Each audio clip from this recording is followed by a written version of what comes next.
We're live. Live?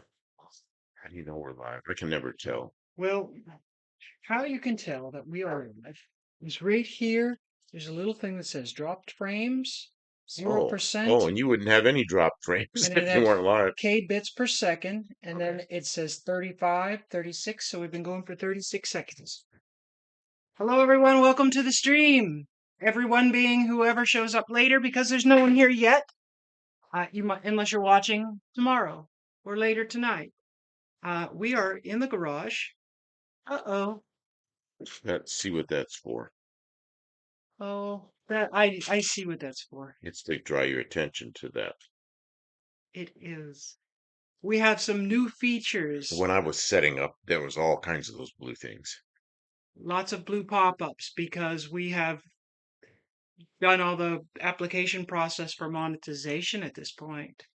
And thanks to people who have been watching, we've collected hours and viewers, and that's new chapter is developing for us in that regard. I don't expect it to become an income stream right away, but we have new pop-ups that we have to learn how to navigate. So we'll try not to be too distracted. Twisted Mopar Garage is here. Welcome to the stream. Bear Rose is here. Welcome to the stream. And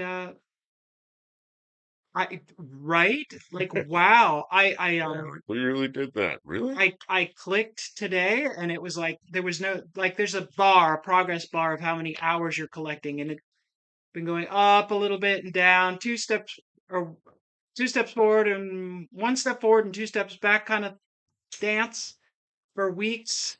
And today it said sign up. So we did. John Wilburn is John here. Wilburn, how you doing? Welcome to the stream. John, we got our monetization today. We have new pop-ups and things like that for that. So that is an amazing progress for the Buff Del Campo channel. I don't know why we're looking at me exclusively. I'm You're the big boss. big boss. I'm You just are. here. Um, And Kim's feeling pretty good, I I'm think. doing okay. I had Oh, you're gonna show it? injections in Oh, my there's Band-Aids spine back there. You know about it. today. I had injections in my spine today, and I didn't know how I would feel. Last time I was pretty knocked out from it, and this time I'm not less knocked out by it, but like it I expected it. And then we got a package that I was really waiting for. We got Yeah, where's the knife? the knife Oh, I'm thinking about, yeah, I don't know. There's like one around here. There's a bright Maybe orange. that file. I'll use that. So, A anyways, we file? got a package from It's gonna tear this open with a Anderson just a Restorations nasty old rusty file. in Springville, Utah. They sent us the appropriate idler arm for this Well, you 66. haven't opened it yet. You don't know what's in there. Well, okay, so it's It could supposed to be be. there could be a lead I bar in paid there. him for that. It better be that. Bruce is Bruce is here. here. Welcome to the stream. Bruce, it's a good day. I didn't die, and things are moving forward. Didn't die on the operating table. You Dennis, came you can out. sell You the duster. Oh, I watched that video, Twisted Mopar Garage. I hope, did it go through or did it? when you came out from the doctor, I knew you'd had the injections because you were walking Oh, yeah. like real deliberately, and I was like, okay, how do you feel? I mean, it was terrible, and I don't want to talk about it too much, but Okay, well, you didn't look like last time. yeah. It was a struggle, and this time it didn't look like. I could tell you had them, but it didn't look like it was as bad as the first time. Yeah, you know, just spinal injections. It was only 6 injections in my spine. Yeah. Eh. Oh, I'm still ticking. I'm still going. That looks like an idler arm. I don't know if I'm going to install this today or not. I guess I am. What the heck? Does it look the same? It's the same. You know, it looks different. The instead of having cotter pins, it's got the. It's got nylon stop You me. could take it out of that. Got nylon stop nuts instead of cotter pins. I don't know if I like that. Well, I can use the other nuts, but I kind of like this. The nylon stop nuts would be fine. Are you having problems opening a plastic bag? Where's that file that I gave you a hard time? Yeah, this is Do you pretty. want me to bake it in a cake for you? This is a pretty hefty bag they got there. Hefty, hefty, hefty. Wimpy, wimpy, wimpy. Here. Looking at a street, Twisted Mopar Garage, are you going to now find yourself something a little more, a little simpler? Is it going to be another classic, or are you going to buy something new now, modern? Why? KJ Kylie Oh, says hello, Kim and Buff. Welcome to the stream. We are celebrating tonight. We got monetization uh stuff. Not money, but monetization. I was thinking the same thing. Needs to be in a cake. Yeah. When you see a file like that, it's a rusty old file because it was left in a bag and the bag got water in it. don't you I think had a whole bunch of nice files in there and then the water got in somehow. those crooks that were in jail and they're always trying to sneak a file in a cake? Oh, I see. Careful, there's this little three Zerks. There's two of them in there. Unless you already lost my Zerk. Maybe you can get them out. They're trapped. Okay, you're I wanna, struggling. I want to look at this and see if this is drilled, which I assume it's not. Oh, that's right. If it's drilled, we'll use the old 66 satellite. If it's drilled, we'll use the old nuts. If it's not drilled, I guess we'll use the nylon stop nuts. See, I'm an aircraft guy. You never use nylon stop nuts on a rotating assembly. You always use a cotter key or some other locking device, not Ooh. nylon stop nuts. So this just looks like something like beep. Not Buff Del Campo approved, folks. I used to inspect aircraft. If you saw something like this on a rotating assembly, that was a fail. Mhm. You want to ride an airplane like that? No. Some nut comes off and then you're going where you don't want to go. And there is no stamping on Where it was made or anything. where it was made or anything, so you got to assume that it is Asian construction. I don't know. What can you do? Just how it goes. But it does seem to be the right shape and size, so there's that. And it is not bad. Lars is here. Where's the Lars Zerk? says, America! Where's the Zerk? Welcome to the stream, Lars. Twist. First time. Good job. It's a 7mm. Tim72 Damon is here. Welcome to the stream.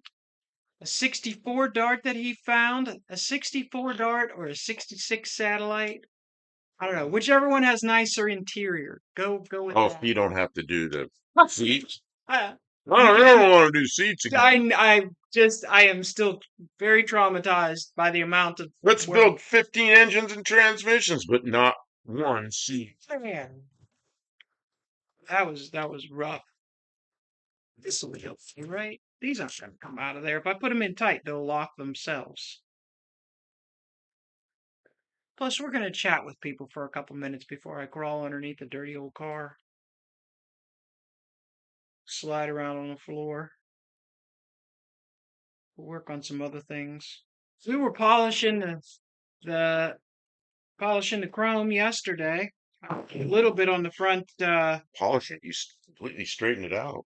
It's really good. Completely straight is. Well, it looks way better than it used to look. I mean, it's got the shape. It resembles the shape of what it should be now. Yeah, I put some grease on it and I put was shine juice on it so it doesn't the rust down too much. air will flow around that much better. You won't have little vortices coming off there. I don't know. It ain't easy to get that See, aluminum Tim to shine came up. in too. I don't know if I missed that or not. I think I did say, yeah, I said hello to Okay, Tim. because I was fussing around inches and zerks and nuts. You know what you're going to need to figure out to do today? I don't know. You're probably getting a little bit thin on shorts to put up, aren't you? I have one left in the bag. Yeah, I could do that one tomorrow morning, and we can let me finish here or during live and do some shorts. I don't know. Barrow says it's a whole lot more gooder. Do that Oh, to oh, oh, they're talking about the dented Oh, thing. okay. And a whole lot. See, don't get, don't get people's expectations too high. Your son wants a 64 Dart. 64 Dart is pretty nice. What engine's in the satellite? And what are you going to do with the car? Like, how are you going to use the car? Because I think, are they both? Satellite is a much more luxurious car, isn't it? What's a V-body? Yeah, The 66 Satellite, I like 66 satellites. A real kind of square, boxy looking thing, but the insert panel looks nice in there. I don't know. It's a nice looking car.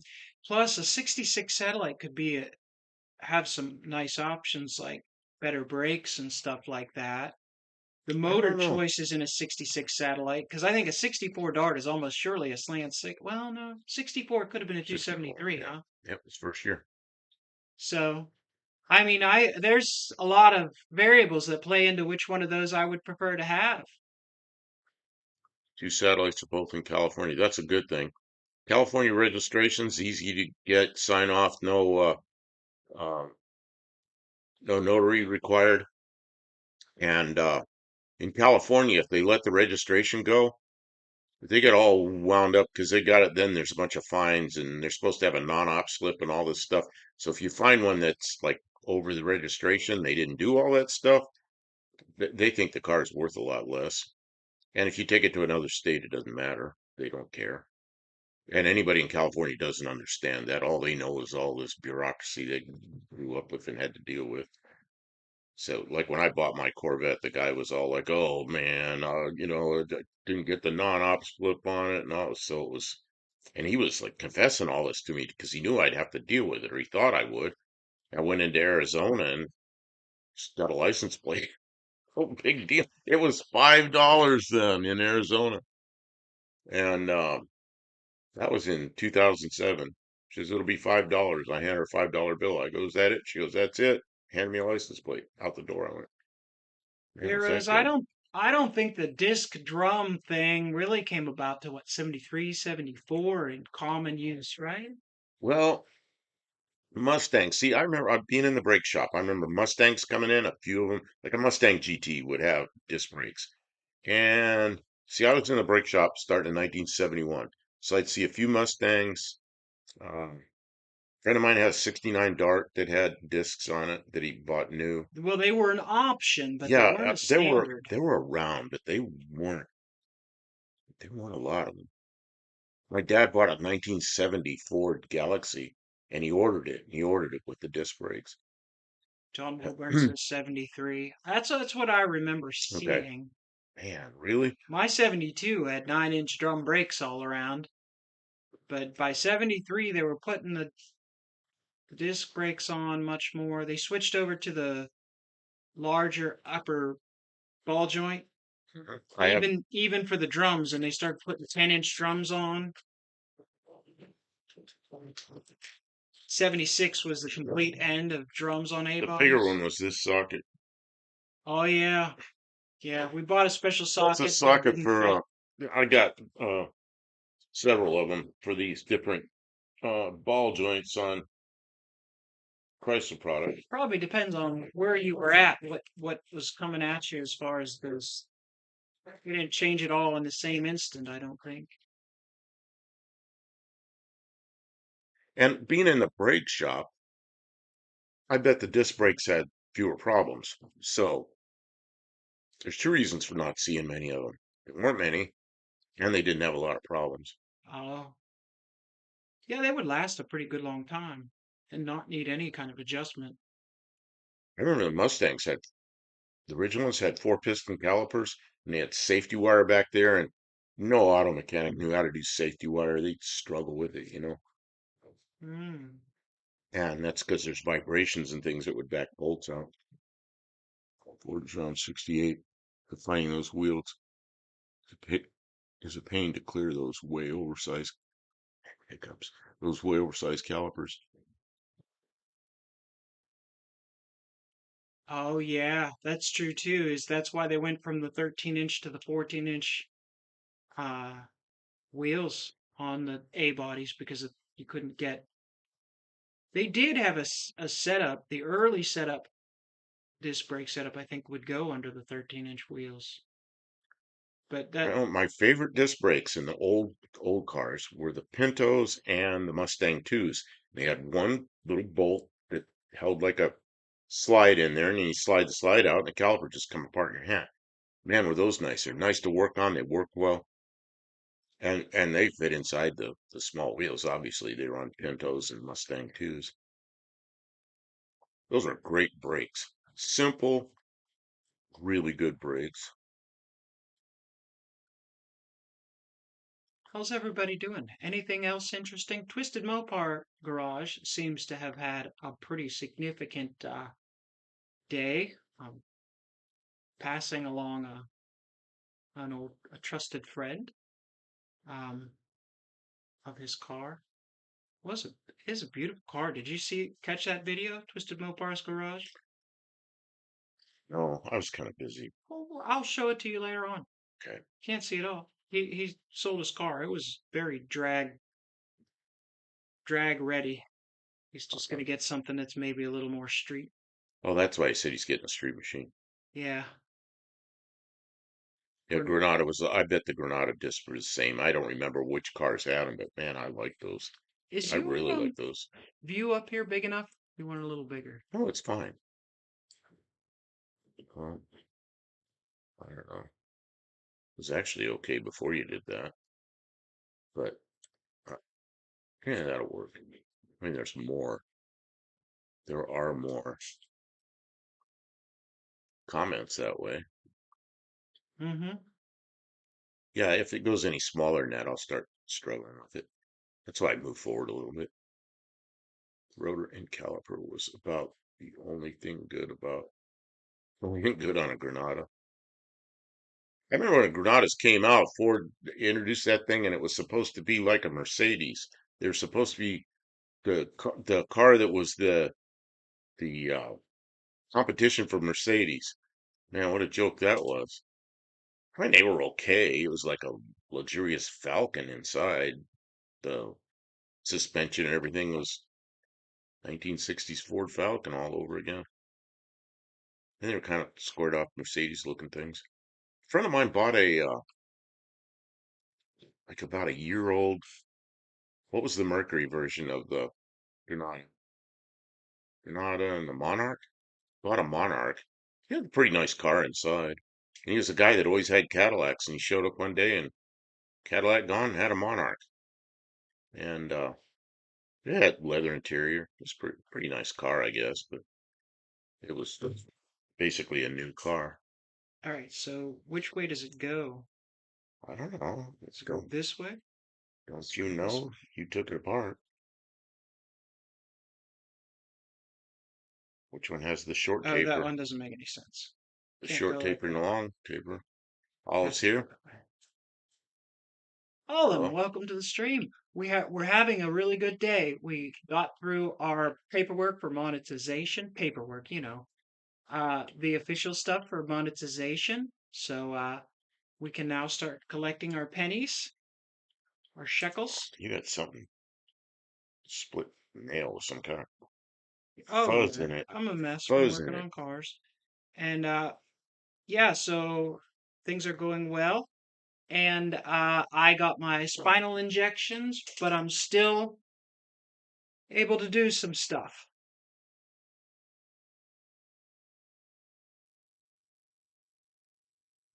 Anybody hear that? Man, somebody on it out there. Yeah. Sound like a truck. Sound like a pickup truck winding up and then shifting gears and doing it again. Twisted Mopar Garage says, sad day for sure. Getting older, hard to do drag car only when by yourself. Just going to go back to a street race car. Yeah, you need it like a team to really stage a drag car or I would need one. So I don't blame you. I wouldn't want to have to try and go that go that big anymore. Yeah, what are you going to do the Dart after no name nationals? Well, that's what John Wilburn says next. 360 independent Are suspension you in the going to back, all see that. what that Dart runs one year, then with upgrades next year? That's always fun. Yeah.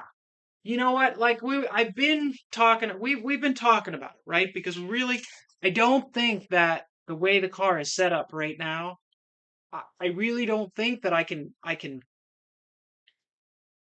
Maybe I might be a little quicker, not faster, but quicker. I might be able to pull it out in eighth mile, but I kind of don't think the math doesn't work out. A 350, even in a C10, is pulling. It's just going to go faster. So we're talking about ways that we might be able to squeeze a little bit of horsepower out of it, but the time is getting short, and What kind of turbo over there in the. oh man, I was thinking about it all day. Where you? There's a turbo There's in a it. turbo sitting, brand In new two turbo weeks sitting is over there. not much time to put a turbo together, so I don't know. We Yeah, better decide really quick. We're trying to decide. yeah. There goes that simple exhaust system you have. And then yeah, and then I got a little bitty exhaust. Um, I just said the exhaust velocity will be higher. oh yeah, high Because high velocity velocity exhaust. because it's about this big Yeah, around. that sounds like sales That sounds, sales yeah. literature. High velocity exhaust. Highest velocity exhaust on the market. That's what happens when the pipe's not very big around. The pipe's only like 1 in 5/8. It's tiny. Twisted Mopar Garage has had spinal injections. Yeah, it's just not the something that you want to do, but um, Yeah, 75 shot at nitrous. You know, this is an engine that's likely to be put in there in 1966, and it still runs okay. Yeah. so the thing about a 75 shot of nitrous, right? That's like a weekend warrior kind of kit that might would be fun. I don't know. It would be fun. It might make good content. So it's a consideration. I was shopping and we're at like $500 with an empty bottle, I think, for like a real basic kit. I don't know if that's practical. For that same money, I can definitely get a Super 6, maybe a bigger exhaust pipe, header pipe for that same money and same amount of time invested. Like we've really been talking about it a lot. Like we got a lot of choices. And a lot of, when you jump and then it seems like as soon as you pull the trigger and buy something, then people are like, "Oh, I had this laying around. I'd have just given it to you." You're like, "Ah, we should have done that." So we're kind of like, talking to everybody about what we might do and working on the things like that we have to do and be ready and see what, comes. I told her just drop my slant six in it. But Yeah, then but then we considered actually it's doing a that. it's a manual instead of an automatic, and you already had trouble you'd have to put the pilot bushing in there and then get it back out again when we get back. And then, well, why don't you just stick the automatic in? And then the throttle linkage isn't going to work because it's got a two barrel on it and it's different. And it's like, oh man, this could just ruin the whole thing and make it so we never get there. Pharaoh's Garage, we did not set exact terms and we discussed several scenarios and never have sealed that deal on it. So it could still be kind of open ended what the exact, because I kind of said, well, maybe we'll just dial a number and do a sportsman race, or maybe we could do Pro Tree and maybe I could just hope that I can launch better because he's really not super experienced and he's never raced that truck. I don't know. Yeah, there's a lot of ways to go about it. And there's really nothing on the line yet. I need to reciprocate my acceptance of the challenge and lay down some terms of the deal. Yeah, I don't think a 50 shot will hurt that motor. That motor is pretty, it goes okay, but it's nothing to, but I'm sure the bottom end, it's a steel crank. I'm sure the bottom end of it is plenty strong to, we could spray a lot of nitrous. It's not putting enough power now. Remember, you got to drive it home. That's the other thing is we really want to drive it home, so we don't want to do anything. I was looking at instead of going and getting it some later. other fuel options, a little hotter fuel, and it looked dangerous. I don't know. That's the wrong way to go. Yeah, If that was the right way to go, everybody'd be doing everybody it. would do it. Yeah, yeah, yeah, yeah. But a 50 or 75 shot of nitrous is $500 to start. Barrier of entry. And what do you get for that? You get to tell Yeah. Oh run no, I'm totally gonna drive it there. and you're gonna get to tell um say RC Industries, you get to tell them yeah, I beat you. And that and there goes your $500. Yeah, it's like Yeah.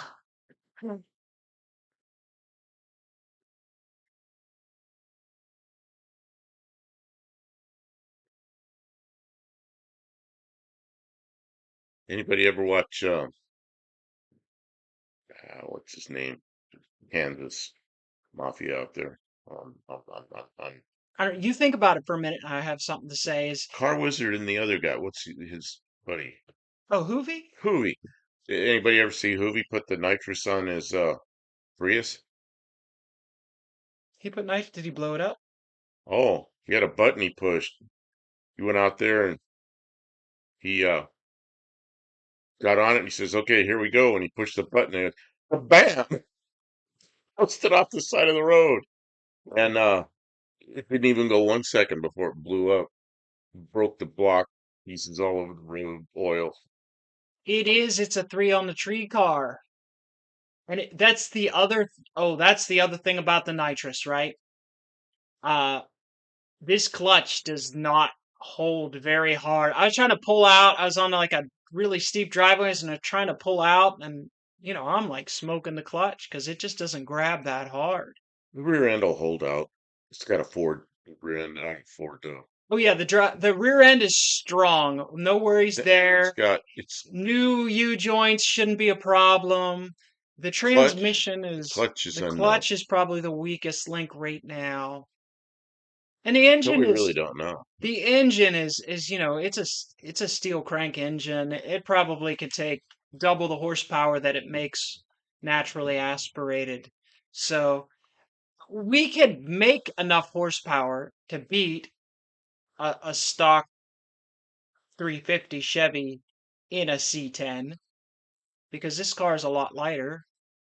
We And could do it. we don't know anything. We don't know what rear end gears he has. We don't know The other anything. thing is we could spell out exactly what we're going to do, or we could get a little bit sneaky and not tell anybody what we're going to do, you know?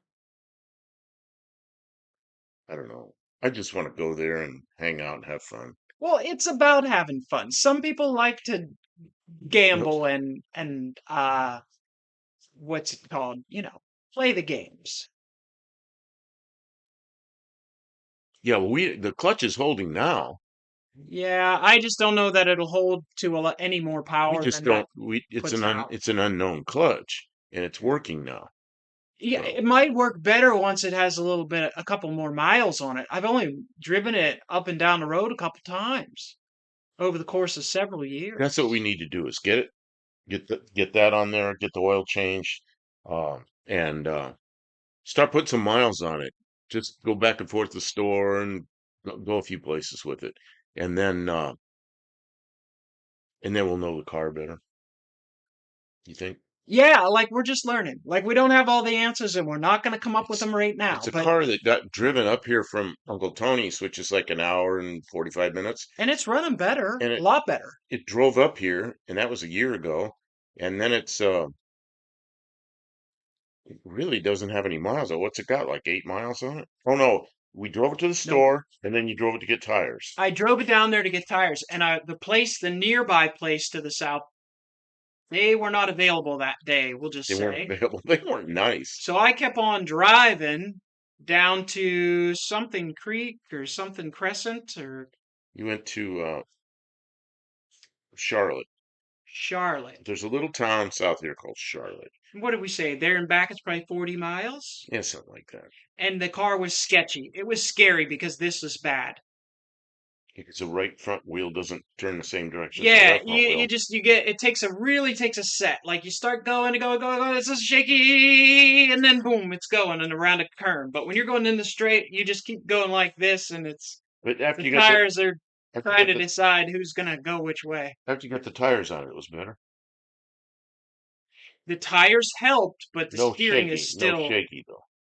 it's not shaky, it's just like Okay, it doesn't feel the steering doesn't feel tight because you're steering with the driver's tire and then the passenger tire just kind of is floppy. the clutch not even better? No, the clutch is. See what this the history of this car was. It was a sign. It was used as a sign in front of a Cuban restaurant for many years, and then Mopar Al got it, and then he sold it to Tony, and it sat in Tony's shop for a little while, and nobody ever really drove it much, and then Kim bought it. So that's its history. Same clutch, same three-speed manual transmission, We have no idea what was done same with it engine. before we got it, All this though. stuff sat there for what 5 years as a It's been sign. completely repainted. It looks like somebody repainted the engine. There's no like rebuild plate on it, so we don't know if somebody just did a Craigslist rebuild on the motor or if somebody actually took it apart. I had the valve cover gasket on it. It's not like all grimy inside or anything like that. So, I mean, Yeah, we don't know. swinging a tree and how to speed shift those things. You know, this thing shifts really. The linkage all feels really good. It feels okay, It yeah. feels really I've good. hosed it all I, down with penetrant and everything. I have driven 3 on a tree cars that didn't feel good. My dad's 57 Ford. It felt good. This one feels good. But then I've driven like a 60 Chevy that the thing could get locked up in the neutral and you couldn't move it and clinky stuff, worn I out stuff. have I have a clutch disc, brand new one, remanufactured clutch disc in the Mopar cabinet of mystery Oh, that I bought. for this?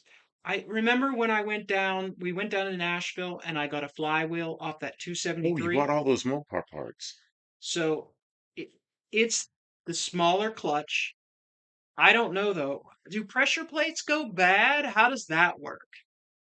Like, Yeah, you probably get all hot spots on them and they probably, springs probably wear out. I yeah, don't I know. don't know how bad springs wear out. But I mean, I don't when you change the clutch, do you have to change the springs in your pressure plate? change it, get a whole pressure plate. I don't know. Right? We're doing maintenance, so we don't even know if we need I it. really don't think that there's any chance that we're going to be pulling the transmission and putting a new clutch in this I between think now and No Name Nationals. the thing with this, you got the bearings were all bad. Those are all fixed. You get we put the rear end under it Wheel because they're, bearings were bad. yeah, wheel bearings are not engine bearings. Wheel bearings were bad. They're fixed. And the rear end had bad bearings, like all throughout the rear end. So we got a different rear end under it. It sounds fine. And then, this idler arm, and you got tires on it now. So it's like a bunch of important stuff. Oh, and the brakes look pretty good. So, you get the important stuff done so we can drive it there, you know. Yeah. And that's the fun of the whole thing. You know, you Just get there, you go, hey, we drove it here. Bear Rose says might just need to be resurfaced. But if you do not take it to a brake shop. You need the swirl cut that a clutch shop puts on it. Yeah, that's when you're buying a remanufactured one. Because I don't know where I would find a clutch shop. Maybe there is one around. Yeah. Someone probably So knows. you're saying they turn it in a mill rather than in a lathe? They surface it in a mill. Yeah. Yeah. Don't forget the throw out bearing. That is not the Stubby Mobile. The Stubby Mobile is the light yellow colored uh Valiant that I have. It's That we all tried to have ready for last year. Remember how we, frantically we were working on that car last I year? just said it was the last day and she's working on, we got to leave and she's still working. I go, get it. Let's just go have a good time. We don't need this car there. So, instead of driving over there in a real sketchy car, we just left it here. Well, it's still sitting. And now this one's going. So, Hmm. well, the Valiant's drivable.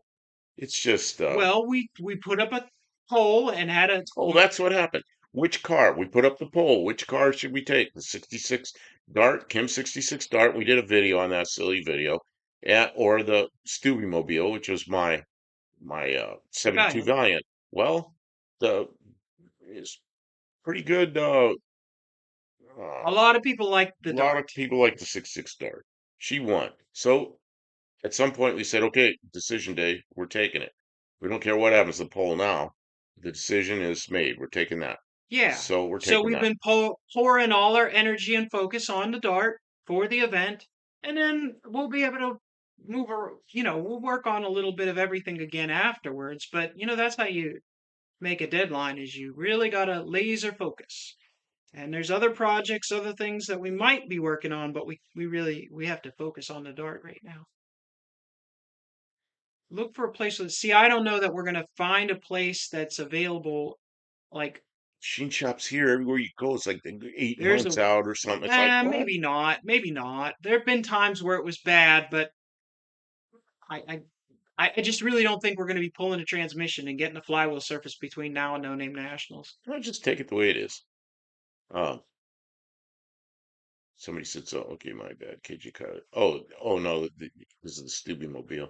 Yeah, we have that car, and that car he had that thing lowered, or somebody had it lowered. When we got it from him, it was the back end was. Yeah, It had two sets of lowering blocks in it. It was like almost scraping on the ground. he had a very different vision for what that car would be than what we And like. so we put So it back up to stock height. We took all the lowering blocks out, put new these big long U-bolts. So we replaced the U-bolts with normal ones. And so I got it setting up at regular height, and it didn't have an engine in it.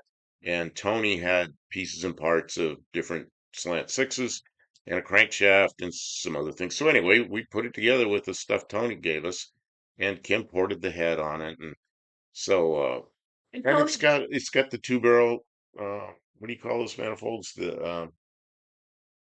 There's a name for it those. has a Super 6 intake Super Six intake. and it has a cam in it. It has a cam.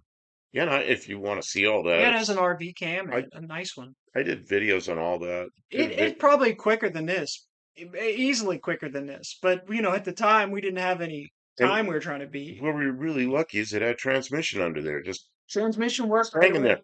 That transmission works great. I mean, it Good hits car. good, no slip and slide. Just good transmission. The Stubby Mobile, Uncle Tony didn't want to see it get scrapped.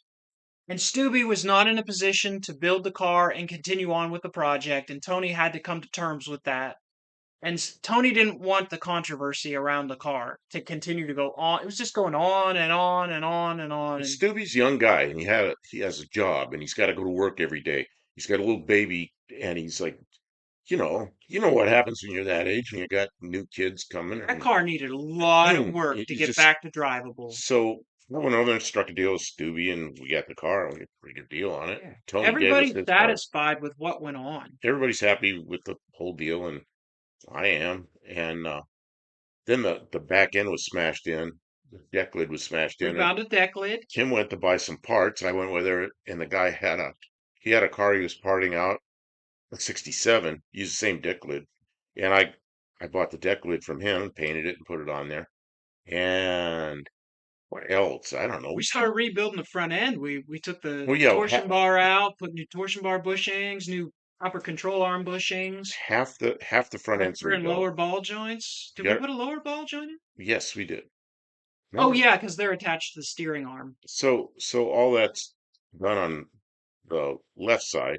Now the right side's got to be done, but we just pushed it out there. Just put the effort into this car. Yep, this is the one that's getting the, and we've got the. This is going to get installed tonight.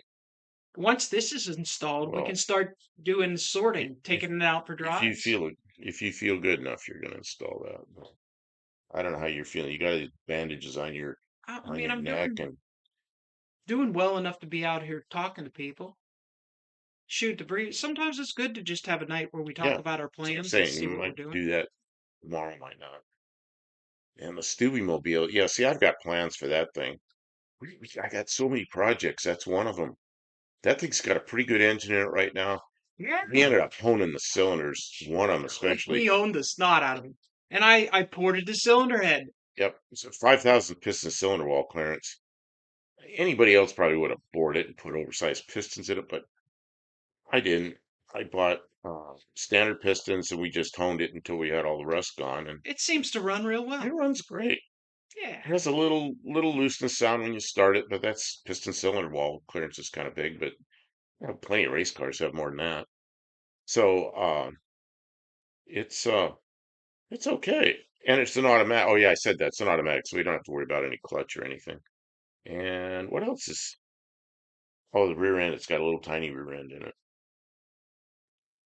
It does. It has a 7 1/4 rear Seven and a end, quarter, yeah. and it's got highway gears in it, so it's really not really set up for drag racing. This is much better rear end gearing for So drag yeah, racing. mine's really high gears. This one's got what, 340, 345s. 345 Yours is gears. a Ford rear end.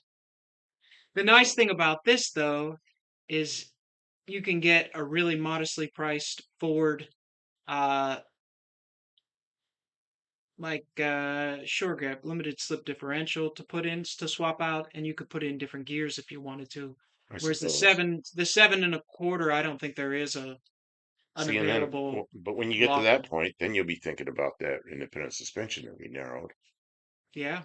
And, that was the original rear end we were going to put in this, and that would really be something. I mean, have four-wheel disc brakes and independent suspension. It just looks like a stock dart. Pretty nice. AJ Kylie, did they run a mid roll ad? We're new to monetization. Like this is like a new thing.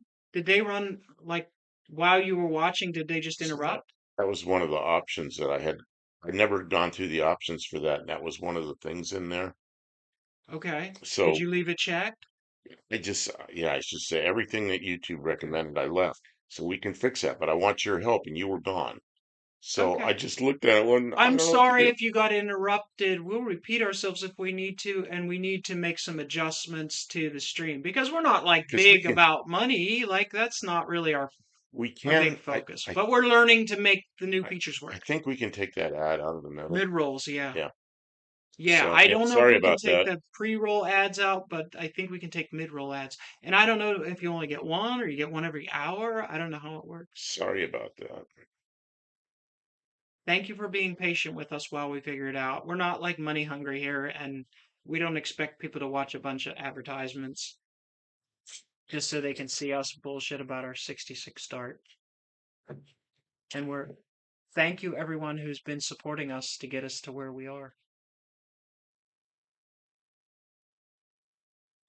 Okay, you can read that from Get you a pair of Chuck Taylors and practice the heel to toe line dance. Get that down and you'll tree 'em. That's part of why I want to get it on the road and start driving it just so I can get I'm not comfortable with the stick at all. I haven't driven a manual transmission since I feel like since I was a teenager, but that's not true. Probably in like 2006 or 2007 I had a little S10 that had a 5 speed in it. So do you want to drive your van over there and I'll drive this because I'm just real comfortable with it? Or do you want to drive this over there so you can practice on the way?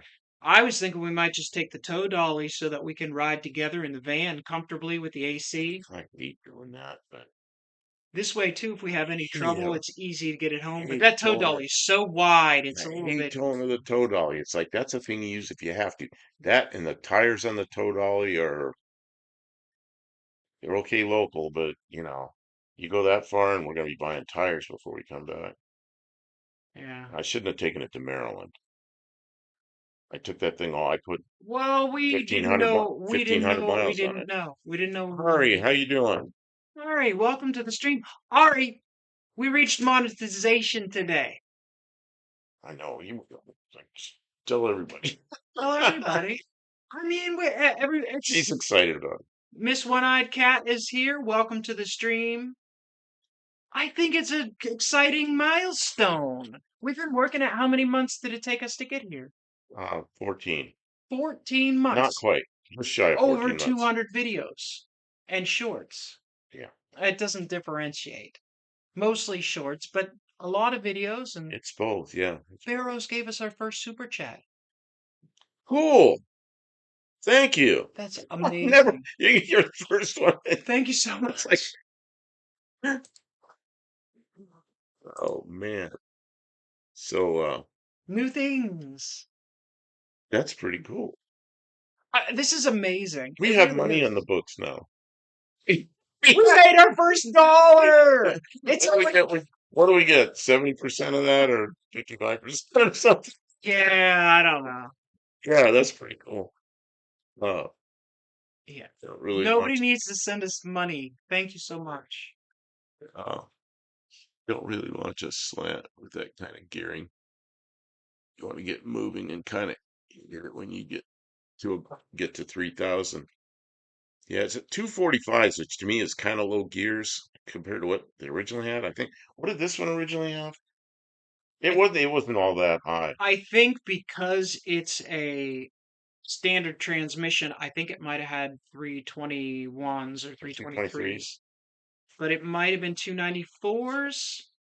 Either way, it wasn't a big And of course change. the speedometer doesn't work, so we don't know No, what the the difference is. speedometer, when you're going 50, the speedometer floats around 20 miles an hour. So it's just See, wrong. Ari's aware of that because I watch him going down the freeway in California and his speedometer says 25 or Hmm. something. I But think maybe he fixed it. I I think can he did. just, use my phone. It'll tell me the speed limit or speed that I'm going.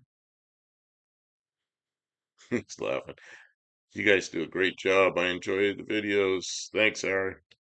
Yeah, we what did I do today? Oh, I did the big staple gun, chunk of the staple gun. Yeah. Oh man, that is an all business staple gun. You don't want to hit yourself with it. The first time I used that staple gun, it went right through a quarter-inch piece of wood quarter-inch piece of plywood. Y'all know what Luan is? I was making a door and I had two sheets of Luan and then these one ones. And I went, or maybe two by twos, and I went there and I chunk. And it's like I didn't think I put a staple in because nothing was holding. I picked it up and I looked and the staple was buried. I mean, buried in the two by two. It's like, God, it went right through the plywood and way down into the two by two. So there's adjustments on. I turned it down as low as it would go, and it worked just fine making that door. So it'll really put the staple in. Wouldn't want to get a staple into me with it. There's a slant six sale out here in Surprise. Really? Well, now I got an excuse to go there. They're pricey How much is it? though. How much is it? Somebody will snap it It's up. probably $400 or more, or more. Well, the Offenhauser's the one to have. The tests I've seen, the Offenhauser works better than the Clifford. But I guess they both be okay. See, I've got that two barrel with the brand new carburetor on it. I don't know. I mean, how much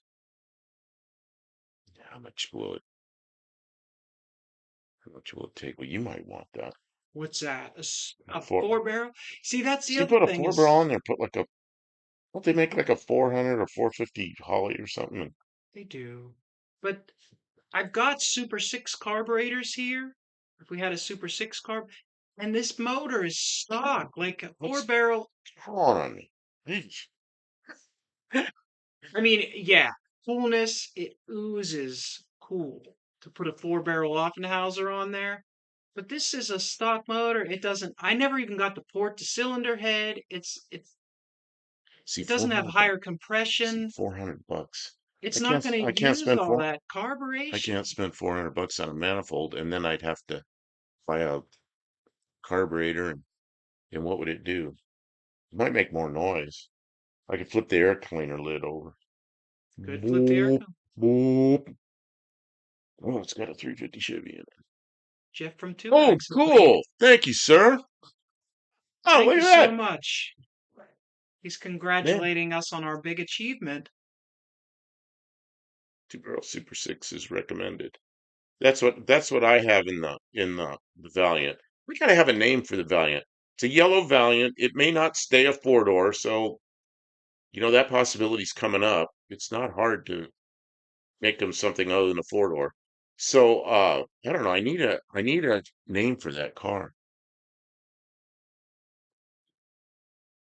Thank you so much, Jeff.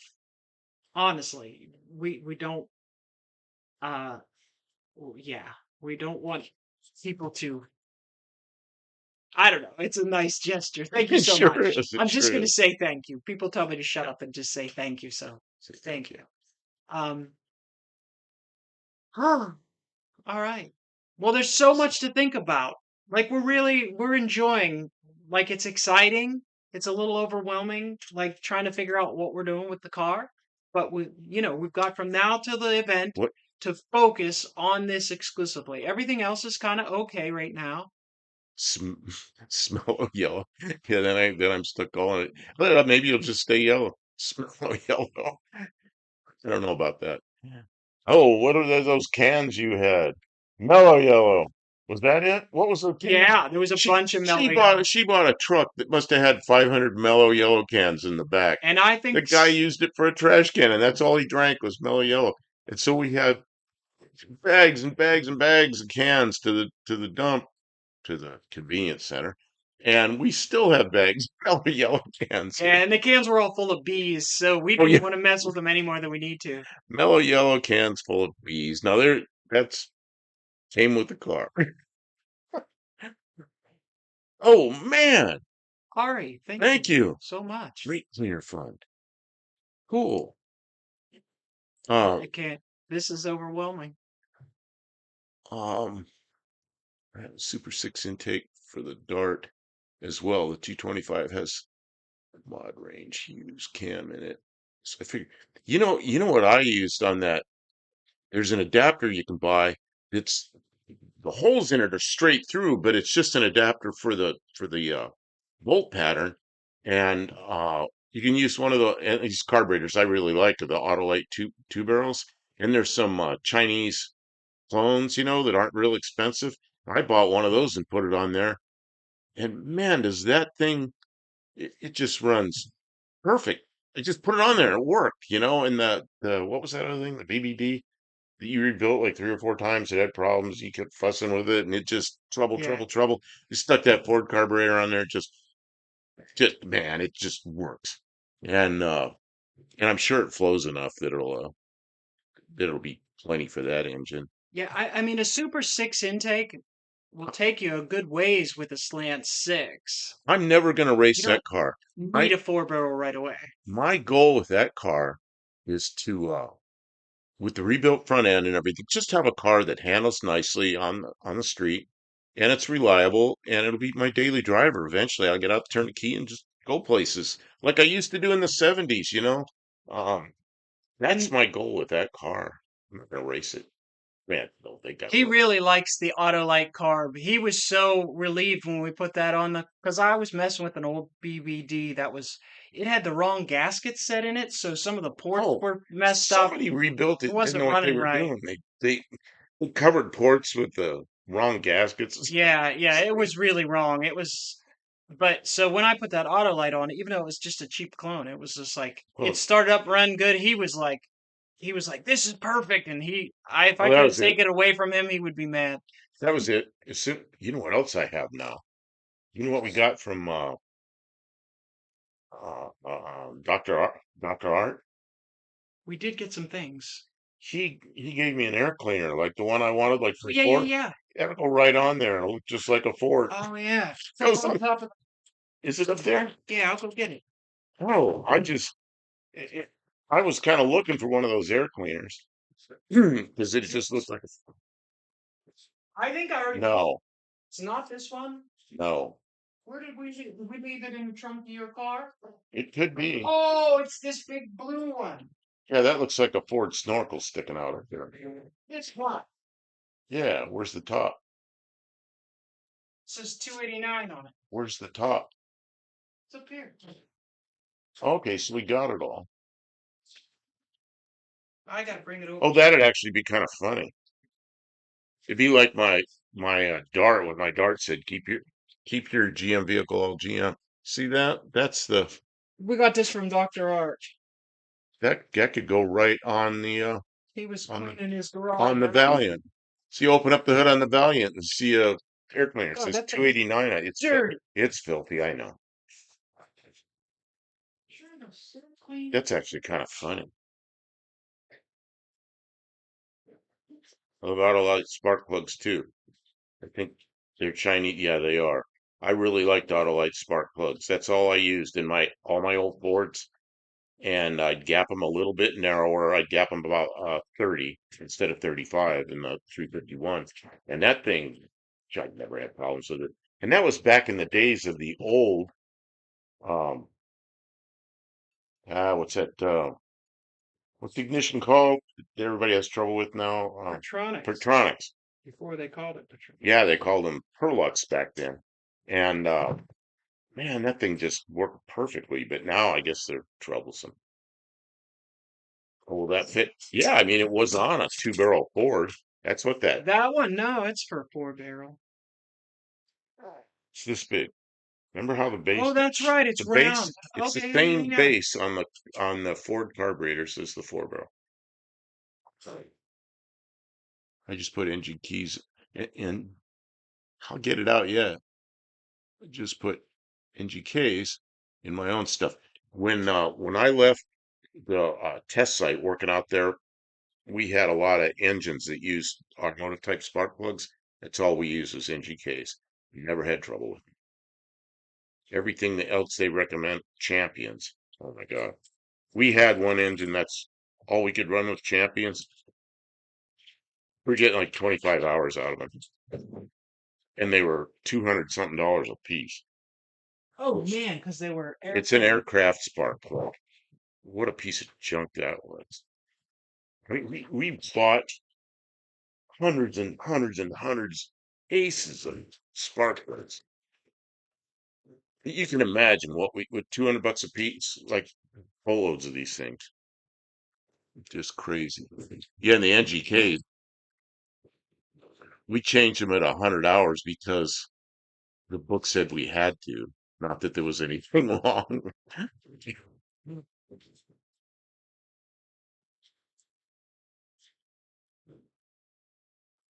Yeah, I don't remember what the Autolite number was I used. It was whatever was supposed to be in the 1969 351 Windsor, and then I won one step colder and gapped him at 30 thousandths, and never had problems with it. Champions are like promoted, but they sucked by the time I got any. They always sucked. I went back in the 70s. I went to a champion. They had these clinics. Automotive mechanics would all go to a clinic in some big shop, and they'd have these things, and somebody would be promoting them, and you could learn a lot. Champion put one on, and they talked everybody into buying Champion plugs. So I bought Champion plugs uh, for my 351 Windsor, and they got all hot. You know, they looked, had the yellow crusties and everything on them. They were terrible. So I called up the guy that did the clinic, and he says, "Well, don't go by the conversion charts. Go by our charts." So I did that. That didn't work either, and that was the end of that. Went back to auto. Nothing but trouble. Uh, If and I don't know only I why. got one more set. What's sad about it is it's American company. Motorcraft rebranded champions, not what? Motorcraft, oh, Motorcraft, not Autolite. Motorcraft rebranded champions. What? Are you kidding me? Ford, Champion, Motocraft. Yeah. What about Autolites? What are Autolites? They're their own thing, right? Well, Welcome and to then, Stream Tavo. hey, Tavo, did you see the thumbnail tonight? Oh, that's right. Tavo sent us the thumbnail. Well, I was looking for a thumbnail. I thought I'll use one of the pictures that somebody sent, like one of Barrows's rat rods or a truck or something like that. And I open up my email, and there's the email from Tavo, and I open it up and say, "Oh, perfect! There's a perfect picture." Grabbed it. I hope it's okay. I credit it with you, and it's right at the beginning. It's the first thing I put in here was the thank you for the picture. But that's way back in the chat, way back in the beginning. So now he's going to tell me it's not okay, and I'll have to take it down. Bosch plugs were good. Gosh. Didn't Bosch come out with some of the early platinum plugs? You know, They were nice when they those lasted a there long was one time. aircraft engine we had, and we used Bosch plugs in it, and they were okay, but we switched the NGK and just always used them after that, and never have I ever had a problem with NGK. And the Rotax two-cycle engines, that's what I used was the NGKs in those too. Never had problems with them. Um, Occasionally I get a piece of carbon stuck in them, and if they were dual ignition, I wouldn't even know there was a problem till I landed, and then I checked both ignition systems. One would be like it'd be missing on one cylinder. I'd pull the plugs out, and every once in a while there'd be like a piece of carbon in the gap. But they were two-cycle engines, so that happens occasionally. Especially if I was up real high flying and I didn't have a mixture adjustment on those engines, and then when I'm descending, they start running ratty because they're too rich. You start descending, they start running good again, but a lot of times it's some carbon. So quick minute, 2 minute drop. Tavo, you're only gonna be here 2 minutes. Okay, well, what time is it? Oh, it's already end of your lunch, I guess. Thank you for stopping in, though. That's cool. And that's a cool Appreciate it. car. You sent me the picture of that. That's an early 60s Chrysler. It's actually like a 50s body that they put the stampings and everything like the fins on it from later Chryslers, and then they did the stacked headlights up front. It's kind of an odd looking car for up here, but it's pretty interesting. Bosch Platinums were real good for a long time. Went back to them once, like 9 years ago. Just quality fell off or something. Yeah, who knows? I don't know where they make those Bosch Platinums. Tim, what you doing? You gonna start working? So I'm just cleaning up Oh, a you're little bit. cleaning up a little. Okay. You start moving around. I'm worried about you with your neck tonight. They're bored from me. I'm a little bit unsteady on my feet. You looked, that's how you looked when you came out of the doctor's office. You looked a little bit unsteady coming across the waiting room. And I could tell by the way you were walking like extremely straight, like you were concentrating on not being woozy. And then I walked out the car and We're you doing seemed okay. you seemed way better than the last time. I'm doing Last okay. time It was pretty scary you were last time. It was the same thing this time, but I knew what was happening. It was like you really have to fight off the panic when you're laying face down, getting jabbed in the back of the neck with a needle. yeah, I It's wouldn't like that. no, it's to really what makes you the panic response is for real, for real. The doctor is super nice though, and the nurses and everything, they make you feel really safe, but at the same time, there's just no way to not. How old's the doctor? Hmm? How old do you think the doctor is? I don't know, 40. Because it wasn't it he's one of the few guys that's doing this, and everybody says he's really competent and really knows what he's doing and everything. Well, everybody being all the people who work with them. Well, no, I thought you went somewhere else and somebody recommended him or something. Well, that's true. My primary care doctor did recommend them, and then it's all going up. It's going good. So so it's working. No, no, So, nothing working. once in a while you get one of these doctors that a lot of people are going, yeah, yeah, he's like, this He's is getting new, good results. this is People, good, this is new, he's getting good results and he knows what he's yeah. doing. The It's like, okay, procedure, they would not recommend the procedure, except that this doctor is getting excellent results from the patients that they are observing. So that's all we can hope. That's all we can do. Situation where it's tiered like this from long-term injury, it's not going to go away on its own or anything. It's, he told me that this next rounds of shots, he can use the stronger medication. The insurance company will approve the stronger medication. Okay, I better just come and talk. okay, Okay, so the first round of shots and this round of shots are they put in a numbing agent and then they do like a nerve block. They do six in separate injections, right? And if I tolerate it well, which I'm do it properly, I don't get sick, and I seem to get results, which I did notice it made a difference the first time, and I don't feel sick this time like I felt last time. I felt sick for like 3 days last time. I don't really feel as sick. Um, we're just gonna see if I have Good results. It doesn't last long though, the nerve block. But if I have good results, then I'm a good candidate for a more intensive procedure where they inject some type of anti-inflammatory to help with the arthritis.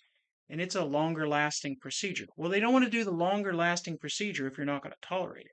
Like if you're going to get sick, they want you to get sick on the stuff that wears off fast. So as long as I'm not getting sick and I'm getting good results, they try the stronger stuff. And he says that can last for up to 3 months. That would be huge. And my insurance company will pay, a large portion of that several times a year. So I could potentially You'd have less pain. a lot less pain. Right now, instead of a sharp, like piercing sort of pain that I normally have when I'm working, trying to do stuff, it's just like a dull, like pressure, which is a big improvement. Oh, Miss One-Eyed Cat got a fire pit cooker. Man, Nice. She's ready. She's ready. we need another fire thing. Stove. Wood stove. Oh, we do need to find a wood stove, but I don't think they're heavy, so we got to find something local. We got a great wood stove here in the shop that I got from a friend in Maryland. And man, I want another one. I've looked for that particular one, and they're scarce. I found one like way up into Kentucky, and it wanted a lot of money for it. It was old and it needed some work, and it's like, man, uh, We just got to just pick one and pull the trigger. Pick yep, the best thing we can find and pull the trigger.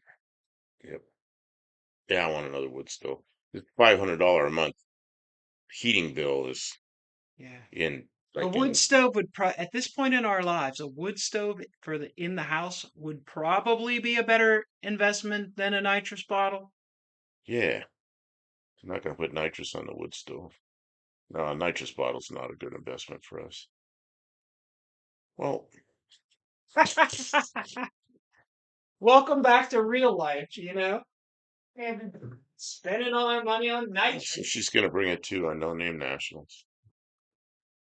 Well, That's a last year we took Dallas. He didn't have anything to cook on, so we gave him a hot dog cooker, one of those with the two nails, and I made one with a big handle on it so he could just hold it.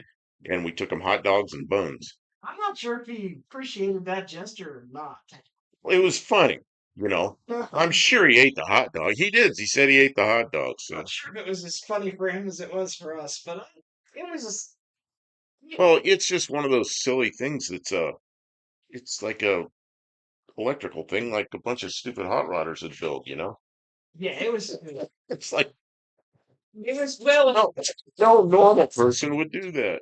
Well, I don't know. I knew people that did that when yeah, I was a kid. The it was, guy that built the aluminum car, the guy that had all the airplanes, the guy that took me for my first airplane ride, and I learned a lot from that guy. He had one of those on his table, well, 2x4, two nails through it. And when they ate hot dogs, the family, he'd sit there and he'd put a hot dog on, plug it in, and hot dog would start to steam, and somebody'd get it, and he'd put another one on and plug it in, and that's how they gosh. that's how they cooked hot dogs in their house, the The thing family. is, Dallas was very preoccupied, and I don't think he quite understood what was happening. It was Well, still fun. yeah, well, he was really stressed, and two things. I want to give him a hot dog cooker, but I want to lighten it up a little, you know. Let the guy laugh a little. And then later, he did that enormous burnout, That was amazing. and John was kind of shaking his head, but it was quite a burnout he did with Steamer. Hell yeah! That's the best part of the whole No Name Nationals was that burnout. That was better than the burnout contest because it wasn't out there where you're supposed to be doing it. Yeah, the burnout contest is pretty good. Um, it's like the Coney Island hot dog steamer, little kitchen gadget. You could make steamed hot dogs.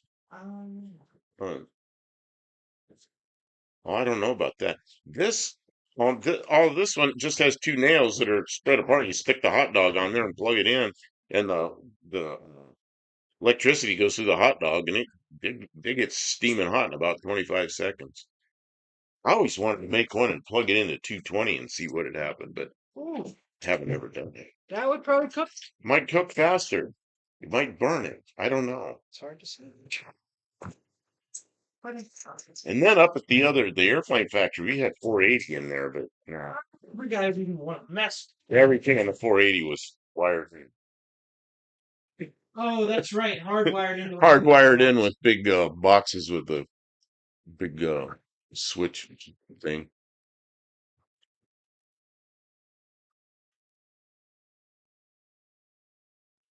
Got to get bed for the. I think it's got to get to bed. I got to work for the. Oh yeah, okay, for the next 11 days. Oh man. Oh man. But then she's taking time off. She's getting a lot of time off, so that's good. Okay. Uh, just even if you just use a wood stove as supplemental heat, that's exactly what we're doing. Really helps, especially set thermostat to barely kick on. That's exactly what we're going to do. Last year, see, we've had 2 cold years here. I'd never seen it get down single digits here, and it got down below zero for days. Man, my that electric heat, which is all we have, ran and ran. It never shut off, and the house slowly got cooler inside. And that's not fun when you know you're. Oh, and we closed off a bunch of rooms and put tape on the doors and did all Running the. the space heater in the Oh bedroom. yeah, ran a space heater in the bedroom, more electricity. So yeah, $500 heating bill stinks, you know. So if we can get a wood stove, we got plenty of wood around here. If we got a wood stove uh, in there, I'm sure that'll take the edge off of it. The heat will probably cycle, you know, and we'll just stay near the wood stove. Might need an impact grade hot dog. 220. Yeah, take care, Whitney. Good night.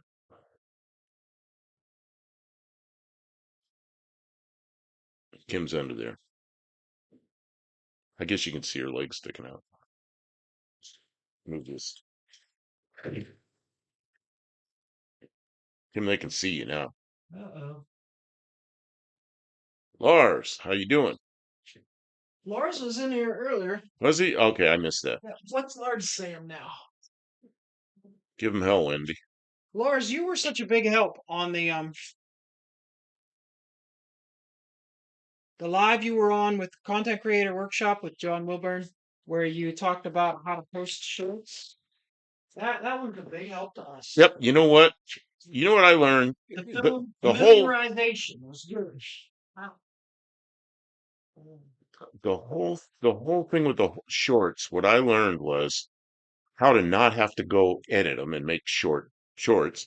How to do it in one take, or maybe 2 or 3 takes sometimes, but get it without having to do any editing, and then how to load them on the phone. And then I go in and I'll edit stuff, but that's easy, you know, in YouTube, go in there and set my keywords and stuff. But loading the shorts through the phone, man, that speed everything up. It went from a big old process to just do it, you know. And that was with your help. So I'd like to put a little wood stove in a shop out here. One, I need to clear more space, but that's, you know, what's really cool about a wood. We got a pretty good wood stove in this shop, and then I was using water-based paint. I was in here painting. I was painting in the wintertime in a shop that was like 65 degrees in here, you know, with water-based paint. If you ever had a fire, I just spray the paint at it. Tim says sounded like a handheld electric chair. No, you don't hold the part with the nails. That's why I gave him an extra long handle so you can keep your nails out away from him. Steamed hot dog gadget was superior, just like the ballpark, the push cart. Huh. You know, they made a thing called a hot dogger that ran electricity through the hot dogs. I think it did 4 at a time and maybe 5. And it had these little prongs and you just bend the hot dogs over, stick them in there. And then you close the top and that would complete the circuit. And I never had one of those. You can find them on eBay sometimes, used ones. But just making the thing crude with a couple of nails. I mean, that's why it's fun, because of the crudeness of it. I made one time. Man, they made me get rid of it. I had a cord from something, and it was a piece of lamp cord. I just peeled the lamp cord back and I stripped the wires on one end, twisted them, and then the other end I stripped them back and twisted them. So now I got a piece of lamp cord that's about this long. And two of the twisted wires, I plugged them into the hot dog, just stuck them, the twisted wires into the hot dog. The other two twisted wires I stuck in the 110 outlet, and it cooked the hot dog just fine. But you have to set the hot dog on something like a paper plate, something that's not conductive. And I had that thing at work, and the test officer's shaking his head and kind of laughed at it a little bit. But then we were cooking quite a few hot dogs. He says, "You got to get that thing out of here." Maybe take it off the test site. That's a pretty crude one. Just a wire, just a piece of lamp cord.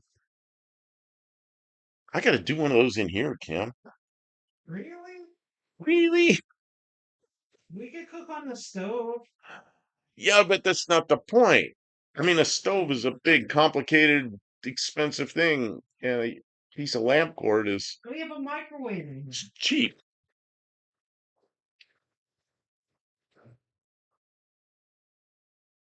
Oh, this was electrocuting hot dogs. It made steam. Okay, that might be the hot dogger. The thing called the hot dogger?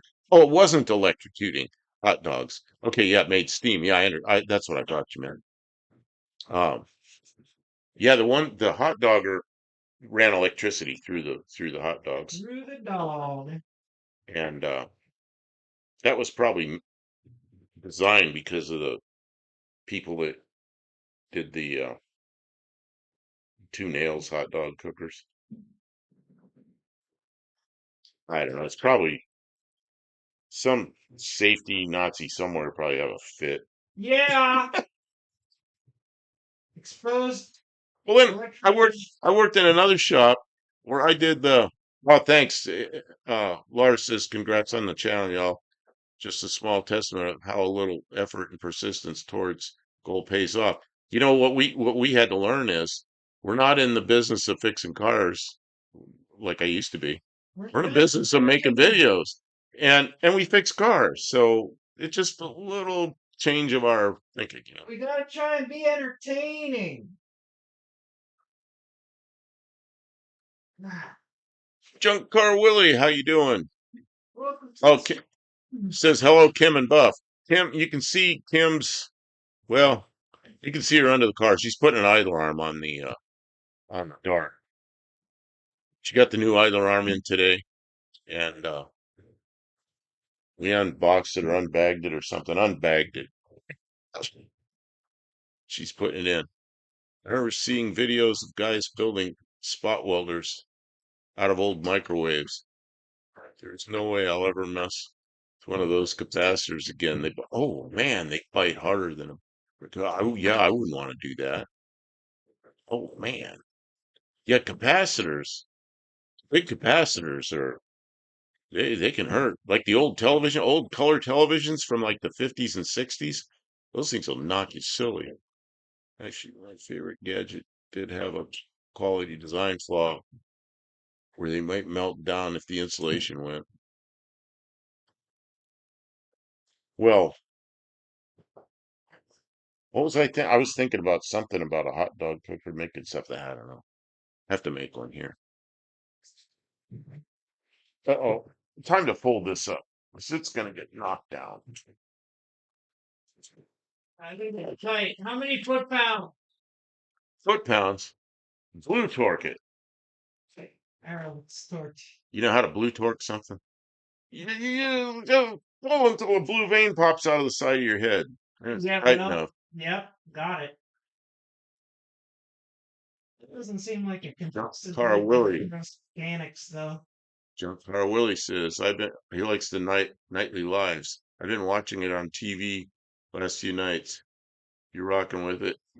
Shorts. Yeah, I've gotten like really intense with the shorts.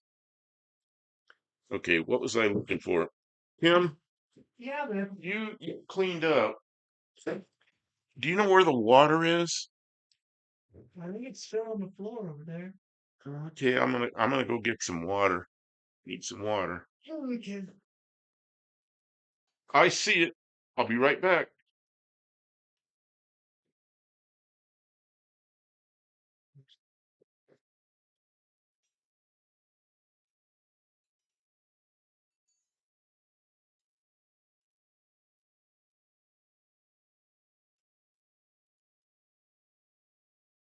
What size do we think the big square on the side of the transmission is going to be? Big square on the side of transmission. Is it a female or is it a male? Male. Not sure. If it's a female, I'd say it's a half-inch drive socket. It's no a half-inch drive. If it's a male, I don't know. Smaller than 5/8. Who knows what the plug on the side of the transmission is? What's one size smaller than 5/8? That would be 9/16. I think it's 9/16. Wouldn't be it can't be half. Is it half? Smaller than 16. You guys give me a half? Oh, here's a 9/16. I'll check.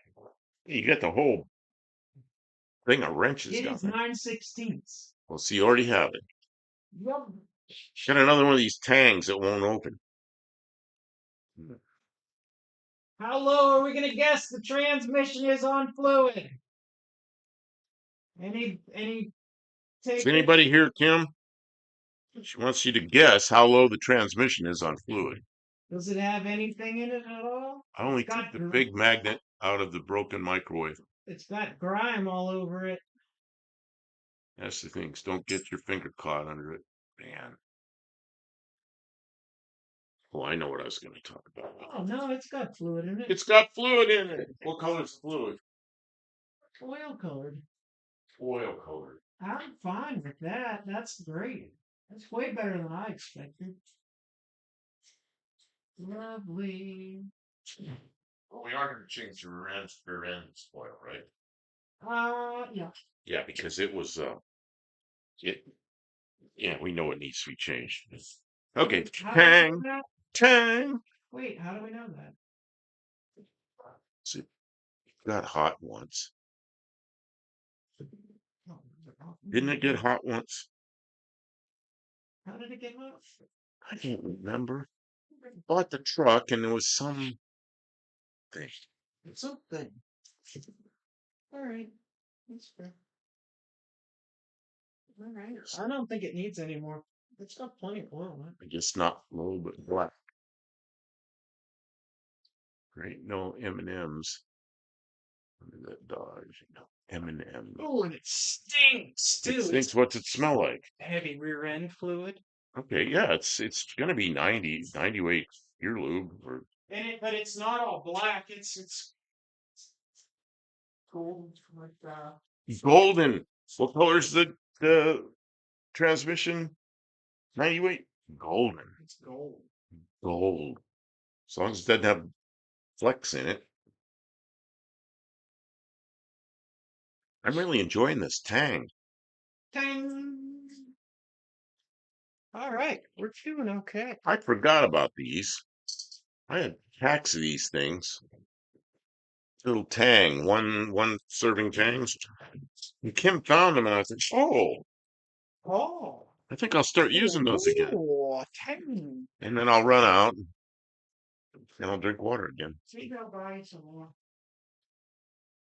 But you drink a lot of soda. Yeah, I do. I don't know. Adding acidy things and such to water is somewhat exothermic. Well, I don't know. I kind of like Tang.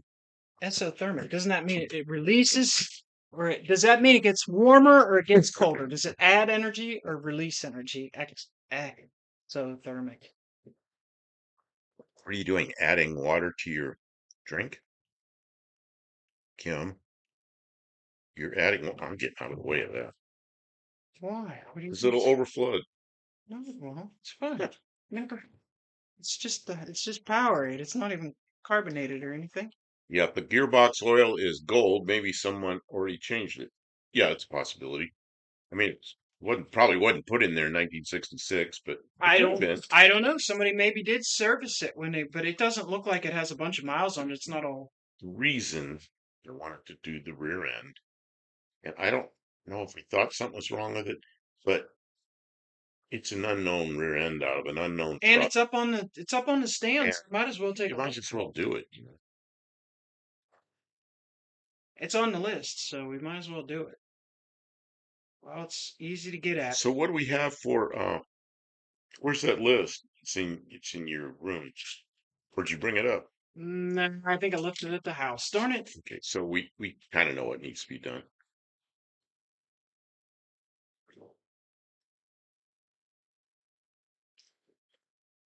Somebody might have changed it. They restored the car and then never really did anything with it. It just sat out there. It So was a sign. It was a sign for a it was a road sign for a restaurant. Cuban restaurant for many years. So we're told. We weren't there, but So Cuban restaurant, yeah. Cuban restaurant in Murfreesboro, Tennessee. I mean that's not such a great backstory that I think they would make it up. Well, yeah, I mean it's kind of interesting though. It's part of the history of the car. It's not like they said it was owned by some famous person, and it's not like it's a restaurant that's even still there. So it's just a story. It's a nice story. It's a cool car. I like it. Let's get in on Google Maps and see if there's a Cuban restaurant. And Do you think I need to take the cover off, or can I just check the oil? I guess we'll take the cover off. you got to drain it so there's no drain plug. Now, Yeah, you're gonna get it's gonna stink, but see what color it is. If it's pretty like the stuff in the transmission, something tells me it got hot. Oh, I know why it got hot. because that guy was running it hard. No, because we welded up, Oh, that's right. We welded that rig. so it needs to be changed. That oil in there has been hot enough to weld on the other side of it, or at least some of it had not. We checked it up so it was down. right. It was running away from it, but that oil in there on this other side, obviously, Need to worry about the welding. it was all obviously it got really hot. Bright red hot. You don't need to worry about how hot the. Yeah, yeah, you're right. Now that you run it a little bit, it's stirred up and everything. We can get that out of there before we ruin something. Yeah. I know that's not. No, I'm just. We were looking for that home, Kim. I just found some of the. Oh, here goes everything. An avalanche. Avalanches are a sure sign there's too much crap on top of the toolbox. Doing that right now. I don't like so much crap on the toolbox you get avalanches. Oh, I just found the stones for the hone, but I don't know where that hone is. These are These hone stones. There's all three of them there. What happened to this stonesies, hone? stonesies. I wanted to do a short on that hone with the three things, and I was going to compare it to the uh, ball hones and explain the difference of why you might want to use one or the other. Oh man, this is so much more like. Oh, you got the wheel on? Yeah. Oh, No, do this. Oh, that's what I was going to say. Do that. Okay, it didn't do that before. It was loose. there was so much flex Yeah. before, and now it just feels tight. How tight were those nuts when they went on? How was the nylon? Was it stiff? You're about to lose your hair thing. It's almost out. Thanks. Yeah, I don't want you to lose it on the Can't garage. get it until I get my I hands don't want you washed. to lose it on the garage floor because then it'll be all filthy. Let's see.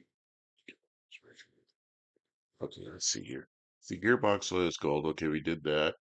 Yeah, it'll get warmer, especially if you put the cap back on. Yeah, if there's doubt, there's no doubt. May as well change it if it's that easy. Yeah, it's because and I knew it had gotten hot and I couldn't remember why. And I'm thinking, oh yeah, we had to weld the spring perches on it. Of course it got hot in there. Whoever invented the squeeze bags for deer oil deserves a Nobel Peace Prize. Hey, did we buy squeeze bags? Remember we were looking at them that night. Kim, Yeah. Oh. of the oil, or we get a bottle and we're gonna have to put it in with a tube. Roll the car on its side to put the oil in. I did have that short that I was talking about with the cotter pin. Oh, you forgot to ask, what is that car from the thumbnail? Well, Kim had a meeting to go to, and she goes, "You got to get a thumbnail up." And I went, "Oh no, I don't have any pictures." So I went into the my email because people were sending me pictures on the Tuesday Night Live, and we did a whole picture show with everybody's cars, and I thought I'll just grab one of those cars from one of the viewers, and I'll use that. And it was a new email there that I hadn't opened it. It was from Tavo, so I opened it up, and it was that picture, and that's a early '60s Chrysler from Nice. Australia. And it's if you look at it, the body, like the top and the sides, the whole cab area, of that thing is like 1953 or 54 Chrysler product. And then they took the fins, like off a newer 50s American car, and stamped them out so they'd fit on those bodies. And the front end, something they did with the stacked headlights, and they made a 1960s, early 60s Chrysler out of it. And that's what they had down under. And he'd always told me about those and sent me a picture of one. And that building is where they built the Chryslers there for like 50 years. But that building's been torn down now. And he told the whole story. Well, uh, so anyway, that's where that picture came from. South Australia. Your oil in Capri Sun bags. Brilliant. Okay. Yeah. I have a question for the chat. There's only a couple of you in here, but we're gonna do it short, and it's gonna be the kind of short that makes people cringe. What? Yeah, Well, right now? we'll go eventually here. Jeez, why are you so against me No, doing this? no, it's like I'm gonna involve me in a short. Like right now, I don't know what I'm doing. No, no, no, no. Well, I'm gonna talk to chat about it, so just listen. Okay, okay, I'll Man. listen. I'll listen. Okay, so I have the cotter key out of the wheel uh, castle nut for the wheel bearing. And I want to show that the castle nuts on Mopars, they're indexed so that if it doesn't line up properly, you just turn it one notch. If it doesn't line up, you turn it another notch. If you turn it a couple notches, eventually it will line up perfectly without turning the nut. It's a special thing that Mopars have, and it's kind of cool. Only And Mopar people Fords, will know. and Ford time. And Ford. He can say and Fords. Um, but I can say, Mopar, only Mopar people will know. And so then once I line it up, instead of putting a cotter key in there, which is what everyone expects and is satisfying, I want to put something hideous that people hate so that people who actually watch will be offended and leave a comment like, no, you did it wrong. You know what I mean? And I have a box. That'll never do. I have a box of cotter pits. So I'm going to have them right there in view. So people just expect that now I'm going to stick a nice shiny new cotter pin in. But instead, I'm going to do something, you know, terrible, like, stick a zip tie in there instead, You're crazy. or a wood screw, a drywall screw, or something like that through it, just to upset. And I did a really nice job. I like cleaned it up, and I I put a little bit of copper antices on the wheel hub and a little bit of the nickel antices on the nut so that like there's a contrast so it kind of pops. And we'll make sure it's lit really good so it looks really nice. Sprinkle some full true Troll food. of all the people. Okay. Pharaohs See understand now, this. once you say that, it's like, yeah, okay, now I want to do it. Because somebody will come in there and say something really. So what is the worst I mean, that's the thing is like you lure them in. I'm doing something. I'm doing something that's good. You like, oh yeah, yeah, yeah. And then yeah, something horrible that you never wanted to see. See that piece of red wire? Yeah. Take the red wire through and tie it in a knot. See, anybody have what are your suggestions? What would be wrong things to put Oh man, your staple gun. No, it's too small. That's too small. Stick your staple gun. Boom! Well, we're not gonna leave it in there. Well, you know what when I worked in a wheel alignment shop, I'd pull those dust caps off, and I'd find cotter pins sometimes. The An big old long cotter rusty caps nail. all wound around, wound around, wound around every which way, and then tear the spring up in there. And then I'd find nails. I stuck a nail in there and bent over. I found that many, many, many times. Um, Yeah, but what's the the most nails, offensive thing? well, cotter pins were the most I I'm found. thinking about doing multiple shorts like that. There's this. Same short, different ending. 16 penny nail and a claw hammer. Exactly. Oh, I just take the claw hammer and be like, "Right," bend it over. Push the nail up from the bottom and bend it over. Oh man, that'll get them going. Zip ties. You watch too many roadkill. Right? Man, have It's they a zip done tie. that before? See, I don't want to Have do they stuff. done it? But it's our ideas. We can do whatever we want. Red bag tie wrap. Oh, you know those wire uh, Yeah. spinny things. You know what drives me nuts? You know what drives me nuts? Kimmel, think I'm going crazy again because I go crazy. I buy like bread and it's got one of those things on there, and the idiots have tightened it backwards. They put the bread wrap thing on like a left-hand thread, and you've got to turn it this way to undo it. Who does that? Does that drive anybody else nuts? Bread wrappers tied Not me. turned the wrong way. Who would put left hand was bread wrapper tie? See, that doesn't bother you at all. It bothers me. I just twisted the other way. I don't know which way it was supposed to be. So that's why With the metric wire because bother I'm you? left-handed, so I'm messed up. But you're left-handed.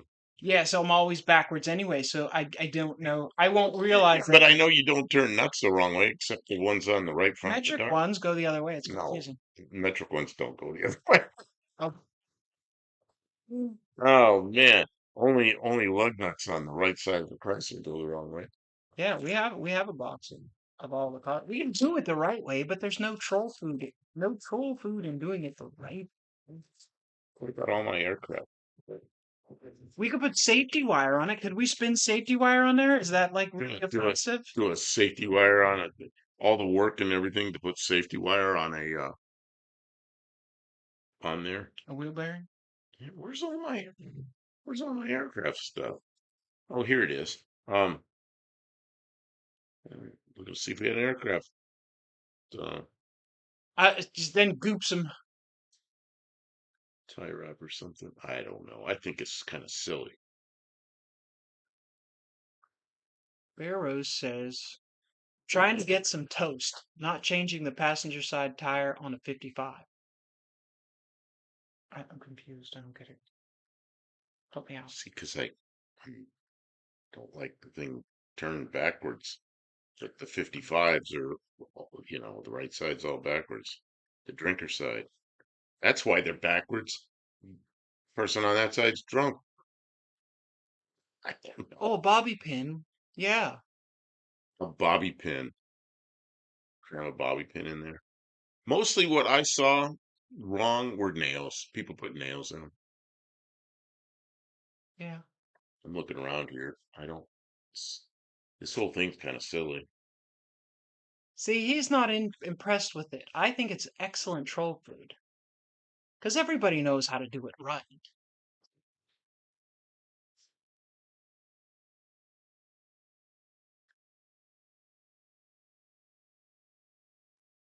Yeah, jam that piece of wire in there and then just wrap it all around and then just slap the cap on. Tying a knot.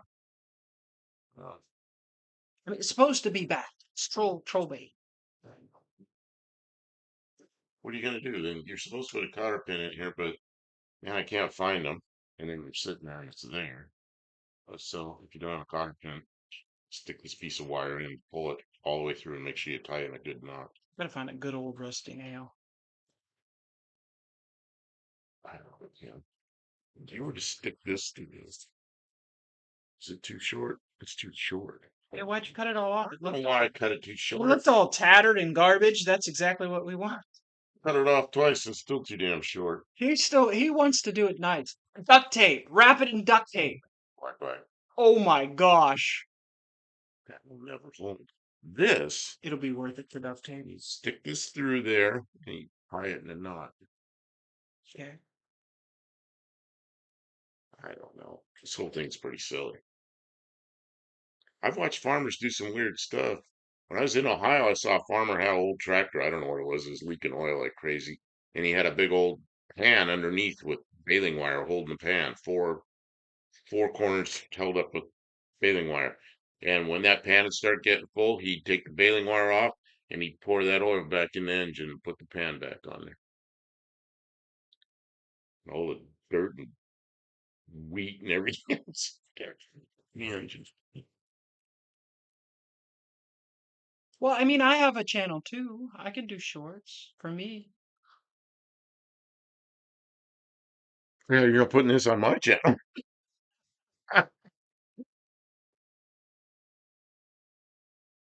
I'm just trying to be entertained.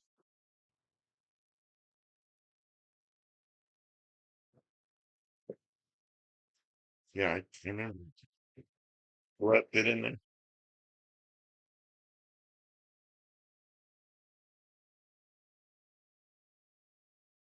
Just tie it up.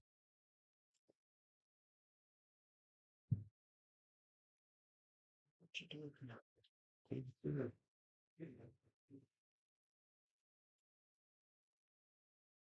Dust cap. And then you tell me, oh, just stuff that in there. Done. That's that's crazy. You really want me to make a shirt? Yes. I got a drywall screw. The drywall screw. The drywall screw's not gonna fit in there. Drywall screw will fit right here. Don't run it in with an impact gun because it'll screw in there and never come out. That's exactly what I want to do. Oh, don't do that.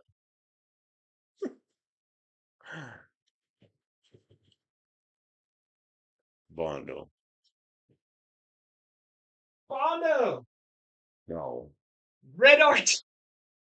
It Oh, oh my god. Just gob red RTV in the cap, the dust cap. oh, Just, my and just least favorite pop it on RTV. there. My least favorite RTV is the blue stuff, and I don't know why people used to use the blue stuff for everything. And I found so many radiators. People would come in and their car be overheating.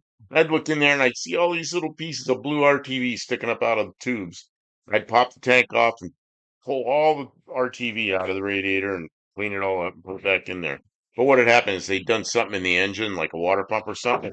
When they tightened it down, it squeezed all these little worms of blue RTV into the cooling system, and then they'd get caught in the filter. And the filter is the radiator. Oh, and then the car wouldn't put out any heat, of course, because they'd all they'd all be in the heater core too. Why is there a hole drilled in one of those buckets? I think for the bees. Oh, I thought you drilled Something to do that. with the bees. Oh, that was here. Oh, I didn't know that. Something to do with Hmm. the bees. You start doing this stuff, everybody will leave. What, work? Now they'll all leave it alive. Go, these idiots. Bunch of hillbillies. I use that term all the time, hillbillies, because I just think that's kind of, you know, it's just, I don't look at it as a bad thing. And you remember the Beverly Hillbillies? That was actually kind of silly stuff.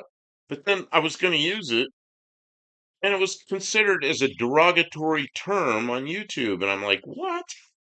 I better not use it. I don't know why. I couldn't write it. It was a derogatory term. And yeah, anyway, at the resto shop. Pop all the lefties out and swap all the studs to right-hand thread. Otherwise, the tire shops would. Yeah, I've seen that happen. The tire shops would I know we got sit one set of until they break them off or just twist them. one set now. That wheel is left hand thread. They do that till the threads stretch out so no nuts fit on them. I, I had I had tires put on the Corvette one time, and it was all four wheels. The guy went around with an impact wrench and on every nut. And then he came out with a torque wrench and went click click click click click click click click, and the torque wrench didn't turn the nuts at all.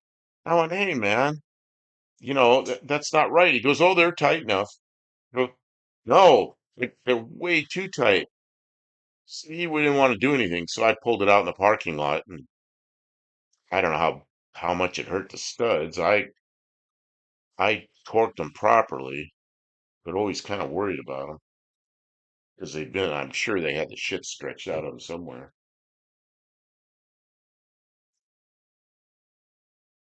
What you doing, Kim? Looking for some red RTVs? No, don't put RTV on the in the cotter keyhole. Oh, I got Gorilla Glue. Gorilla glue, yeah. Put a little water on foam all over the place. No, this is the silicone. It's just Gorilla Glue brand. Oh, I want something that's not too hard to clean up. take a big straw out of the yard. Big old tall weed, some stringy weed. There's a Tell me how this happened. safety How wire the bars. Pokey's out this direction. Got dents in the bumper that come out from the inside. Maybe after this accident, maybe they replaced the bumper. Maybe it got damaged handling. Hmm. I don't know. Seems weird the dents are from the inside out. I agree. It's weird. They're all marked with a big L in the center of the stud. They never look at that. No, they don't look until it's They busted don't even off. know what that means. Yeah, they Well, being you know what? nobody born after 1990. Used to be you go to the good alignment shops and everybody knew all that stuff. Of course they did. It's like like first week I worked in a wheel alignment shop. Boss yelled at me, not for doing it wrong, just, don't ever forget this and look for this and over there. Okay.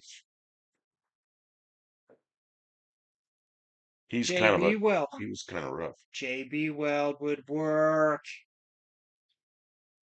He'll never get it off. Well, I'm not going to leave it on there to harden. I'm just going to do it for the video. What about the mess? Look, there's one of those wasps flying around with his gear down. What did they used to say about the messes? Do it for the vine. That means do it anyways, just because. I could use a piece of wood. I could use a clothespin. Oh, that's what I gotta do. I put these wood clothespins on the fuel line. Don't do that. What's that for? I don't know. Let me say it works. Everybody says that gets rid of vapor lock. Mhm. I remember in the 70s, people open their hood and there'd be clothespins all over the fuel lines. Like, give me a break. So I'm doing it. You know how you get rid of Just vapor lock? You have a fuel filter, it bleeds a little bit of fuel back to the tank. That way it always circulates. okay. Don't get any. Well, you don't let it get heat soaked. Is how you avoid vapor lock. I don't know. I don't feel as creative as I'd like to, but I got ideas. I got ideas. This we won't roll. Wheeling the shop chair on that little wheel chocks on the floor. Did you come Gravel. up with any plans for your Pharaoh says we have one alignment shop left here in my area, and they've been there so long that they're doing Studebaker before Studebaker had engines in them. That's good to You know. know where Studebaker made their first money? Their first good money? No. They built wagons for the U.S. Army for Oh, the that for makes the for sense. the Civil War, and they were around in the 1850s, but that was early 1860s. They got a contract to build wagons for the Civil War, and they built cars all the way up to 1966, and then they did other things. company never really went out of business. They did other things and sold this part of it and that part of it. They're all still around. Junkyard D says, "Hey, all been listening. Need to find some speaker wire through the hole and wrap it around the top. Make sure to flick it. That ain't going anywhere." I like The it. wire. Yeah. Speaker wire. That piece of wire I gave you is like a piece of primary wire, not Hmm. speaker wire. Yes. Speaker wire looks ghetto. It's like got two little tiny conductors and yeah.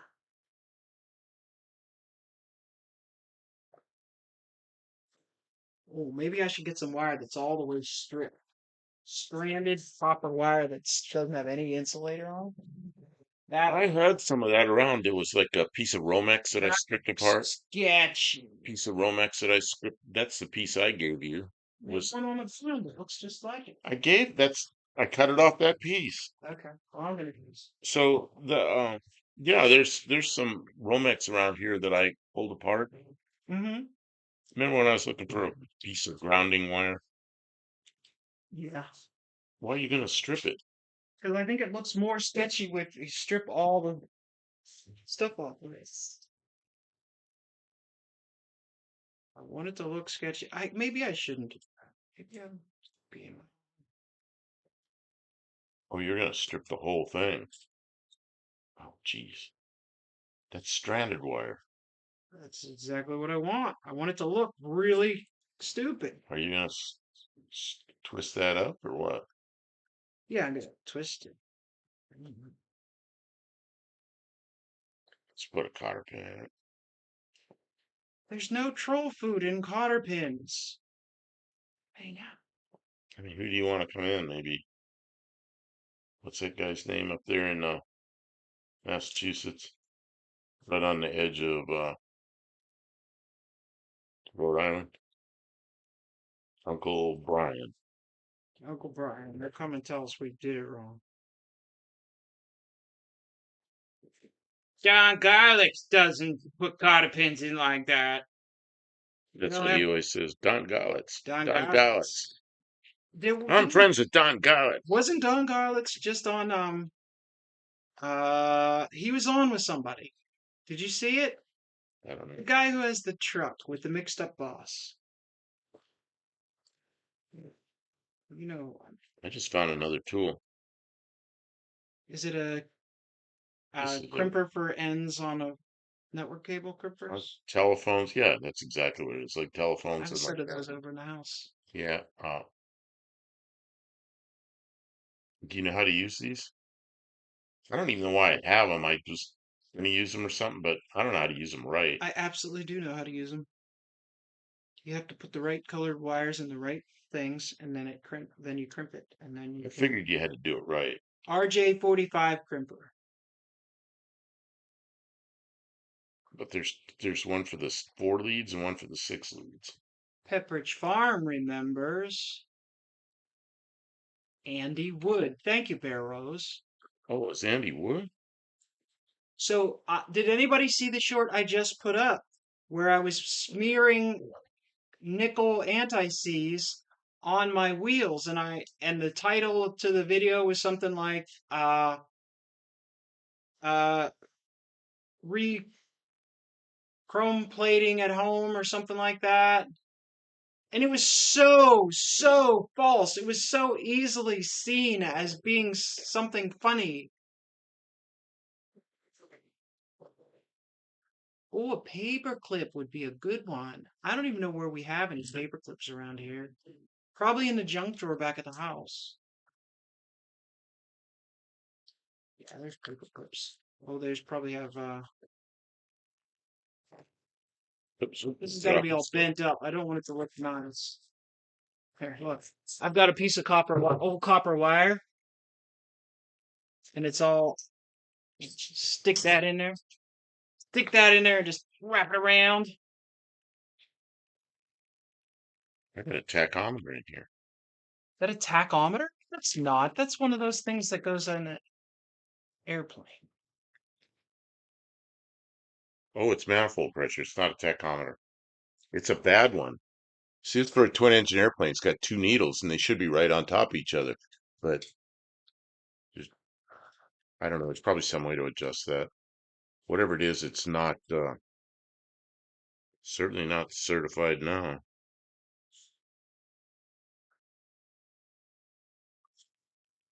I bought this, and when I got it, the needles weren't centered, and I was like, eh, damn it! Now I have it. Now you have it. Now I know the. Oh, and I found an old rusty nail, a really good one. Bear Rose, this is my contribution to the old rusty nail. I'm looking for stuff in here. Oh, Um, look at these. this wheel of the dart is is off, and yeah. I mean, I'm just gonna put a regular cotter pin in it when it's time, but I thought it would be cultural to do some different Tim, what's this for? options. I remember I got this for something, but I don't remember what it's for. What is it? I know what it is. Does anybody else know Oh, what that it's is? something from building stuff, isn't it? It is. It's a building materials kind of thing. Construction. I think I bought it because I needed this end, and I trimmed it off and I used it, but I bought two of them, Uh-huh. and I now I have it, and I don't know what it's actually for. Okay, so this end is for connecting PEX line. Okay. Okay. So you put a PEX line on there and then you put a crimp ring on it. And then so the PEX line comes up out of the floor in the wall, and then it's a copper stub out. What is a stub out? Just goes So nowhere? this sticks out of the wall. And you cut it off and you put your valve on there for your Oh, sink. oh, it's just there. It just doesn't leak until you're ready to use it. Right, it's so you can test. Okay. Yeah, it's already sealed so you can test your supply lines when you put it together because it's meant for new construction. It's copper stub out. Now, what they'll have is they'll have a wall plate. So it's like a bracket, and it nails to the studs, and it sticks through holes in it, and then you sweat so that it's Oh, solid. so it's rigid. You're not just pulling on pegs. Yeah. Okay. It's good for new construction. It looks nice. People think, oh, it's all copper plumbing. It's like, no, it's cheap ass pecs. Pegs is great. Oh, you know what this is? Never use the tool without this. Why is it brand new in there? Never used it with You it. know what this is? This is a brand new one of these that goes on a die grinder. It's like never been used. That's Okay, pretty funny. put that away for me. I'm gonna run over the house and some What this? Oh, this. get some things out of the junk drawer.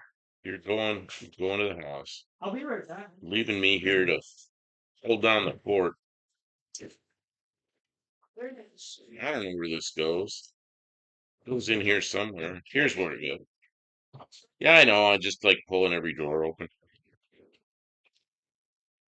Oops, I didn't put that away.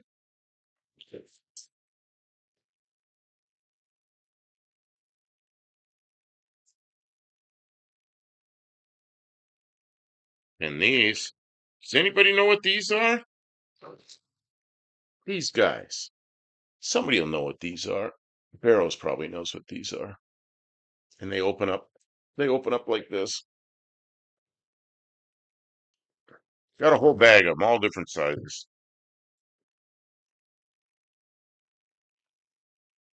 Got yellow ones, red ones, blue ones, white ones, black ones. The bird, not the car. I saw a beautiful roadrunner yesterday. Oh, the bird, not the car. Okay.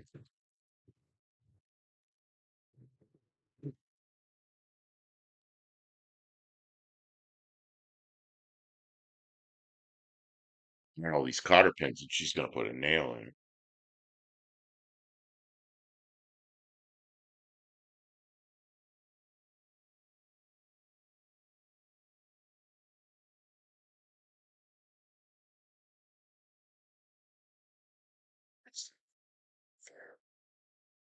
Oh, but you're a bird.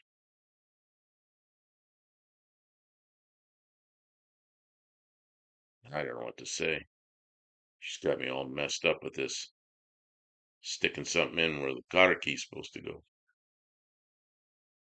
Cotter pin or cotter key.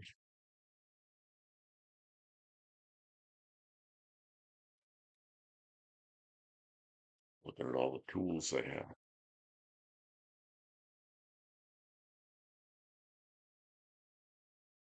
Forgot how beautiful. You're still in Arizona. Oh yeah, you said you saw something in a surprise, something I wanted. Manifold. Yeah, you get used to that. And I know it's kind of warm, but I bet everywhere you go, every car, every building you go in has air conditioning. So it's really, you know, it's okay. And if you're working outside, just put a hat on, drink a lot of water. I used to wear long sleeve shirts, really loose, long sleeve t-shirts, or I'd put sunblock all over my arms. But yeah, I'd be outside a lot. It's already starting to cool off here. I'm noticing the days are cooler, evenings are definitely cooler. Down in the 50s last night. Not ready for that. 50s in Arizona, man, that's the dead of winter. Kim is back. You felt hotter in Orange County, really? What's the temperature like there in the valley? I'm talking to Ari. Well, I'm talking to everybody, but Ari's. What was that noise? Big noise.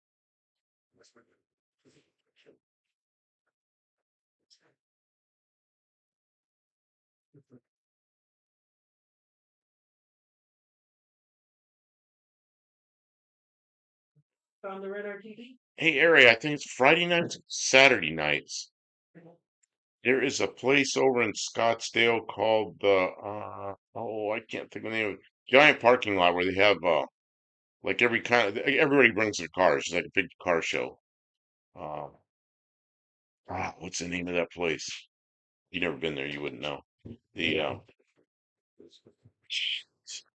have to find it. I don't know, Ari. You might know what I mean. Oh I yeah, got one of these things. 105. That's nice. I got one of these things you use to floss Yeah, your teeth. can't use that as a cotter pin. I did find a hairpin. Hairpin? Somebody said hairpin. I found one. Um, I found one of these. I think this is cool. Stick one of those in there. I think that'd make people go crazy. I found a paperclip. It's an old rusty one too. So those are.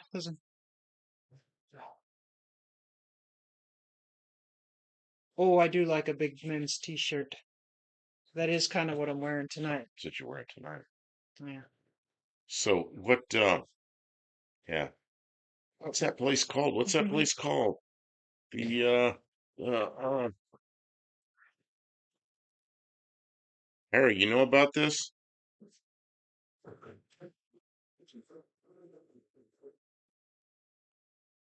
You'll have to look it up because you got to go there. You got to go there at least once if you're there. Um, Oh, good job. Good idea. Yeah, you done good. Now he's gonna tell you right.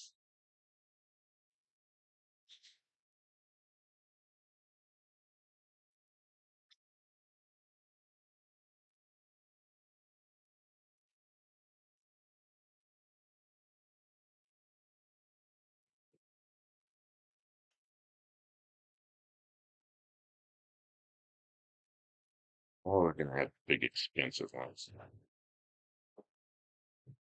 Pavilions.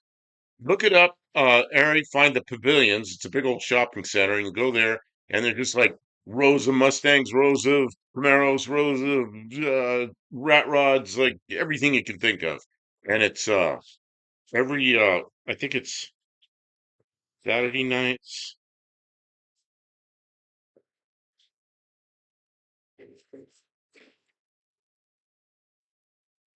I used to go there. Like I think it was every Saturday night.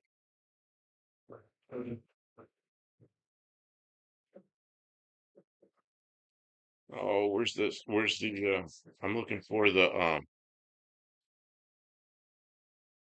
It says show brings 250 to 500 cars and motorcycles.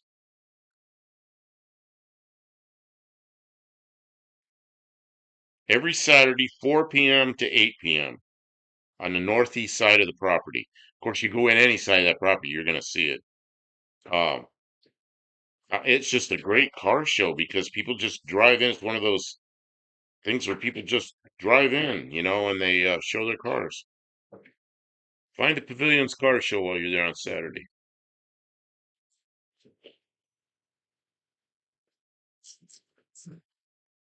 I used to drive up there from Yuma. I had a friend, and she had a little boy that was like 4 years old. He really liked cars, and I'd take him out there, and we'd walk around, and he just like. I remember there's a guy out there had a some British sports. Oh, I know, it is a Cobra. Wasn't British. He had a Cobra, and he had the on the side, he had the big dot with a number on it. And this little kid goes, "That's a race car. I want to go see the race car." And we went over there. Of course, he was kind of tall for a 4 year old, but that Cobra set really low, so he could see in it real well. And he loved that car. He walked around. And then there was a guy there that had a Camaro, a late model Camaro. It was a pace car, Indy pace car, and he liked that car too. And this old guy had that car, and he opened up the trunk, and he had a bunch of uh, Hot Wheels cars that were his car, and he gave one to him. So he always had that pace car with him. I took him out that show several times. It was a big jacked up truck, and he walked underneath it to the other side. Like, can't walk under the truck. Man, I like the safety pin. It looks old, like it should be there. I want to rent parts while I'm out here. Lots of good small block stuff for fair prices. Oh man, small block stuff, swap meets, that's gotta be. Oh, it's just sometimes I'll get three triple X V-neck kind of work. Was it a Cobra Daytona? No, it was not. It was a Cobra. You know what? It wasn't even a Cobra. It was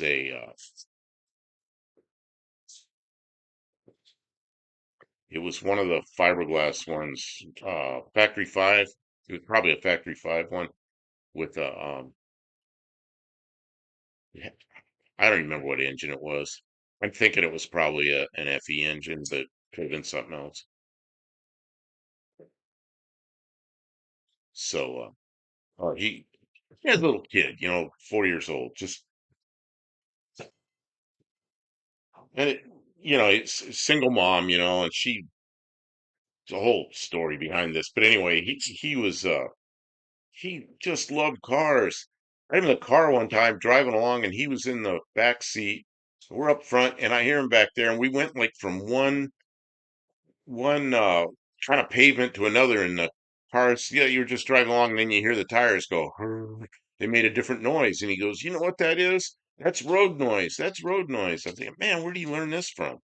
And in every car, he'd pick it out. He knew what the logos were. He'd look at it. The only one he didn't know were Volkswagens. The VW, I'd say that's Volkswagen. He couldn't say Volkswagen. He tried, but he knew what his mother had a Toyota, so he knew what all the Toyotas were. That's Toyota, that's Toyota. And then he knew most of the cars. 4 year old, man.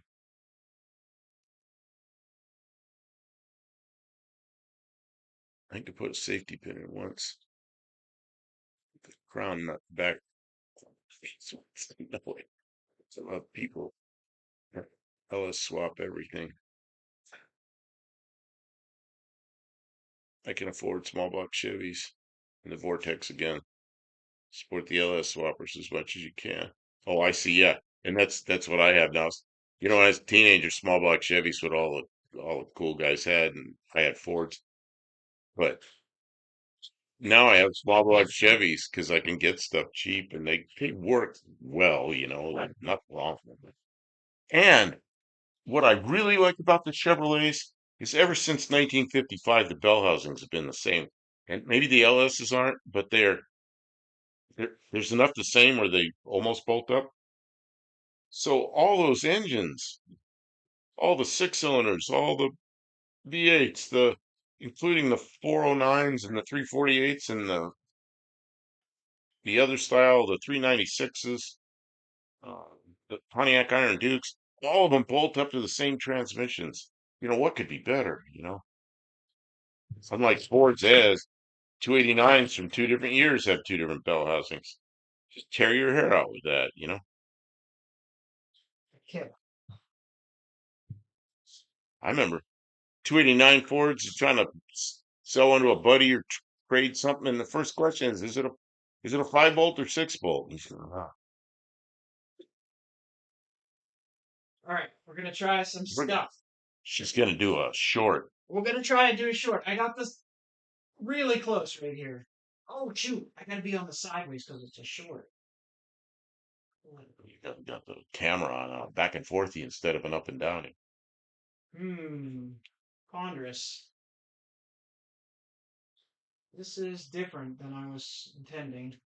Yeah, the only thing I didn't like about the Chevy is the distributors in the back, but I'll deal with it. Of course, Ford went to all the trouble to put it up front, and then they put it in a Pantera, and you couldn't get at it at all. I had customers Pantera bring me their Panteras. Man, was that fun to work on a distributor. Couldn't even see it.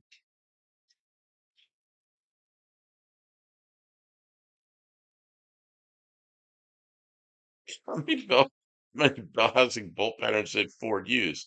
That's easy. All of them. That's pretty much all of them. Mhm. Well, they even made up some new ones. Yeah. Kim's got that V6 that's the Cologne engine. That's the only thing that has that bolt pattern, that Cologne engine. Not even any of the other German Fords have that. Why did they do that?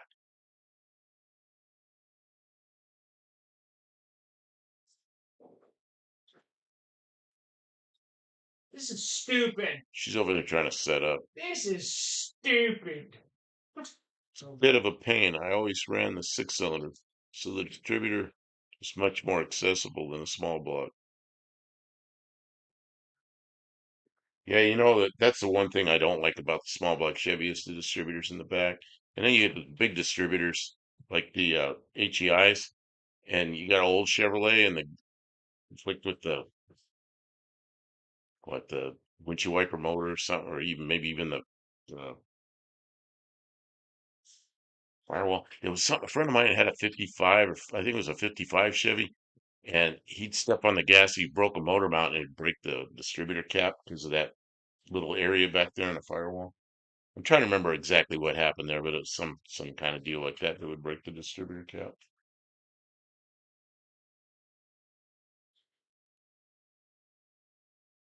It was more of an acquaintance than a friend. He's a guy who just showed up, and he just became friends with all of us, and he's always cashing checks. Back in the days when you went to the grocery store, had checks. That guy's cashing checks. Had bought everything. One day the cops came and took him away because he's didn't have any money in the account. he, we knew him for like 2 or 3 weeks. He come from some other town. He bought thousands of dollars of stuff with bad checks. And he went away. I don't remember his name. Yeah. Uh, Stayed with Vortec 350 and the Mopar LA 360. Just not into the new Hemis. Yeah, newer Hemis. Pretty interesting engine, and like Mopar Al, he's into. But yeah, that's expensive stuff. I actually like the distributor in the back. Puts the oil pump in the back with a short pickup. Well, yeah, okay. So all that's back there, and all the oil goes back when you jump on it. LS and newer Mopars make tons of horsepower, but too much electronics. But yeah, yeah. And when I put the Chevy in the Cougar, I used the oil pan from an old Chevy 2, like 62 through 64 Chevy 2, the original Novas.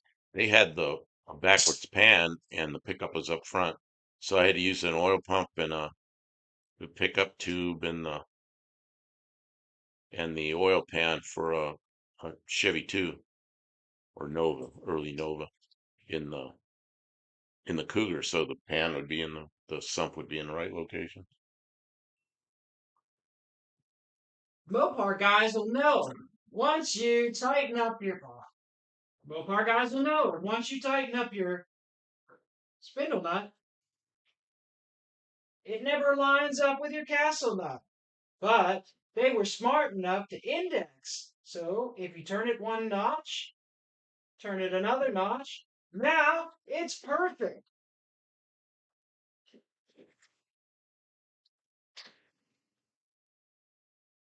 Ready to go. Well, you're gonna ask for the trolls, aren't you? She just did that with a drywall screw, I think. Might have been a deck screw. Do you really put a deck screw in your cotter keyhole? Oh, that was drywall screw. A drywall screw. Oh, this is gonna get everybody in this live to go watch your shorts now, if they aren't already watching them. If you go and watch it, make sure you say, that's not the right way to do it. That'll never work. You gotta use a deck screw. You gotta make really dumb comments so that the trolls who don't understand will be like, what in this? Budsville, USA. Good evening. We're sitting here just having a good time talking to all our friends, uh, and Kim's over here being silly, making short videos, Starting trouble. and she's starting trouble. So over here, I'm just starting trouble. instead of putting a cotter key in, I think she just put a drywall screw Mopar in. guys will know. When it doesn't line up, you just turn it till the index is right. Then you put your retainer in. I have a box of every size cotter pin there is. She's over there being silly putting drywall screws in. Trying to record. You're ready. Oh, I'm sorry. We're Quiet on the set. Well, we got people. just making jokes. We got people on here. Budsville, USA. He says drywall screws are reliable. No, they're not. They're brittle. Never rely on a drywall screw, especially in a situation where they're brittle. They'll snap. You know how off. many drywall screws I've broken? That's why I learned to buy deck screws. Deck screws are strong as heck. You want a nail? You want a deck screw? I got a deck screw here. Here's a deck screw. I don't think that's too big. That's of a too big. diamond. And then I got this. And it's got the hex. Oh, I got an old rusty nail. See, I worked in a wheel alignment shop for years when I was young, when I was a kid, and I'd pull off dust covers. I'd find nails. People put nails in there and bend them over. Okay.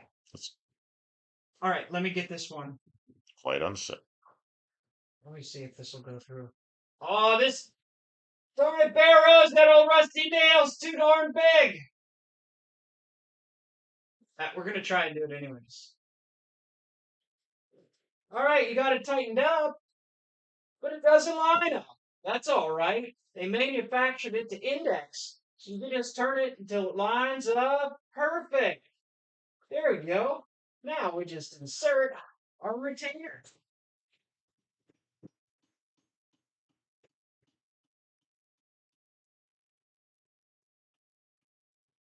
That ain't going nowhere.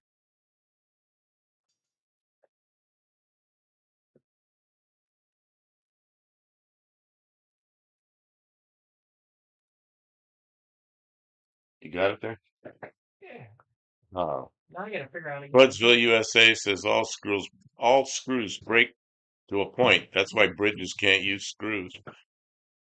He's joking. Change the brake. No, she put an idler arm on it, and in the past, this car had bad wheel bearings up front, so she put wheel bearings on, and then she got thinking about doing this like joke kind of shorts videos.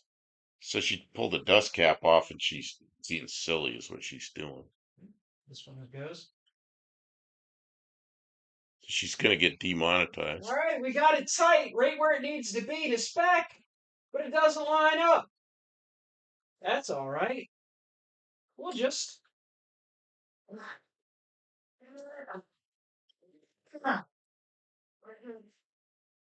Maybe next time.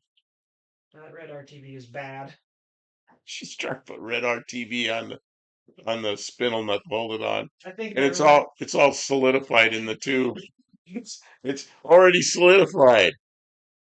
Oh, it's no good. It's like it's already cured. It says gasket maker. It should say gasket made. Oh, Now that our classic car's wheel nut's on, we just have to index this properly. I messed it up. Let's start. Now that we have the tension on our wheel nut set properly, we just have to turn this nut until it indexes and gives us a place for our cotter pin. Now you just install it like you always would, and you're golden. Put the cap on there so it doesn't unwind.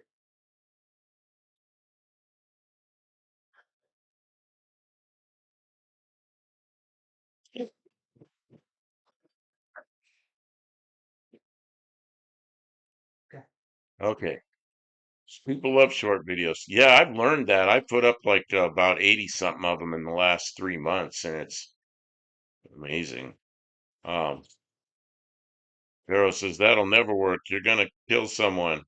Can't believe all the crap you see on YouTube. He goes, there's your first troll. Always use the right tool for the job.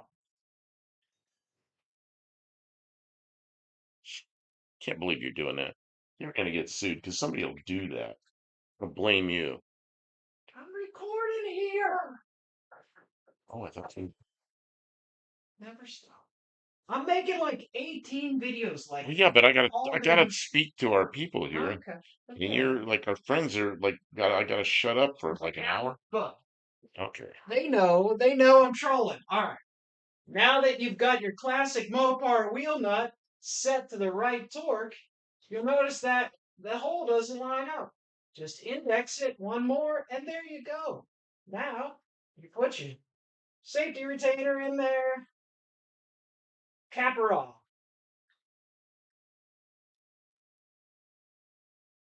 and you're golden.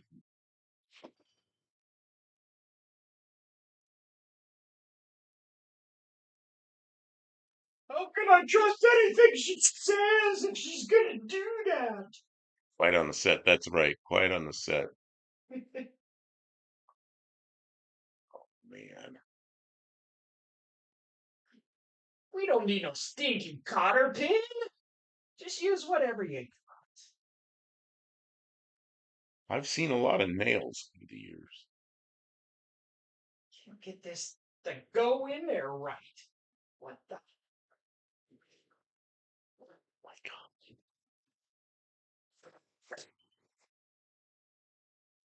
And once you have it wrapped, then take the screw back out. Go. You know what you do? You know what you're supposed to do? When you do that, put a drop of super glue on that string. Yeah. So it won't unwind. Well, they know that.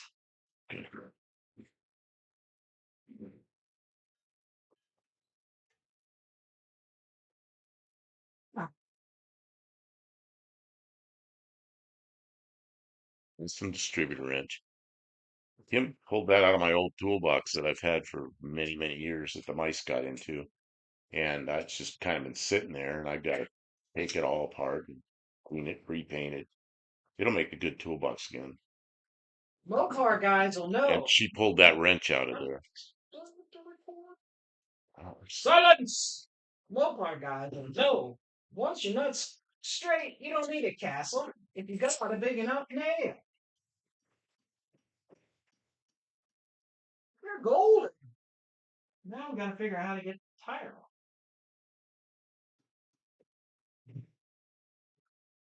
How did that?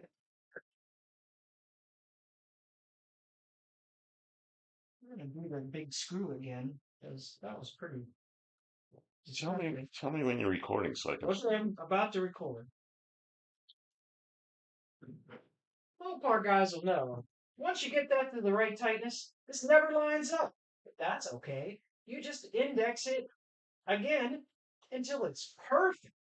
Then you install your retainer.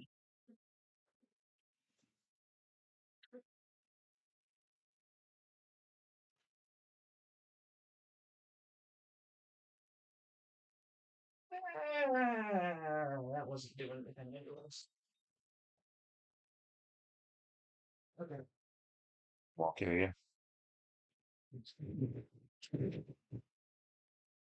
Perfect.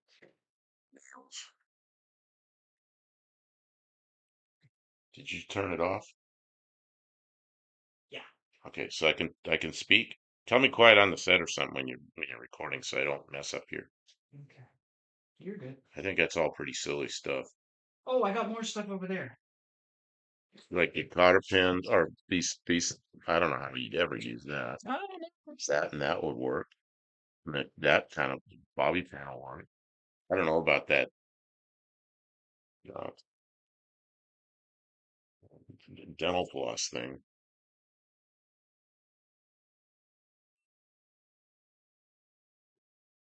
Once you've got your once you've got your castle nut lined up, you can pretty much put anything in there. Perfect.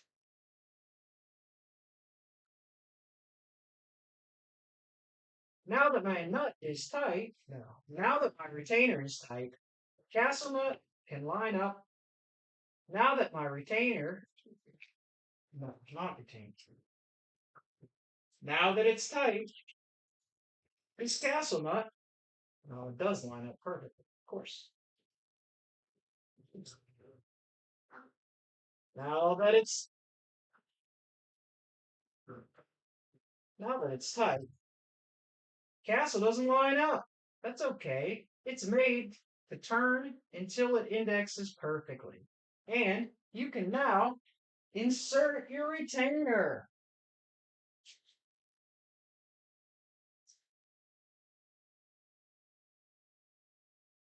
Perfect.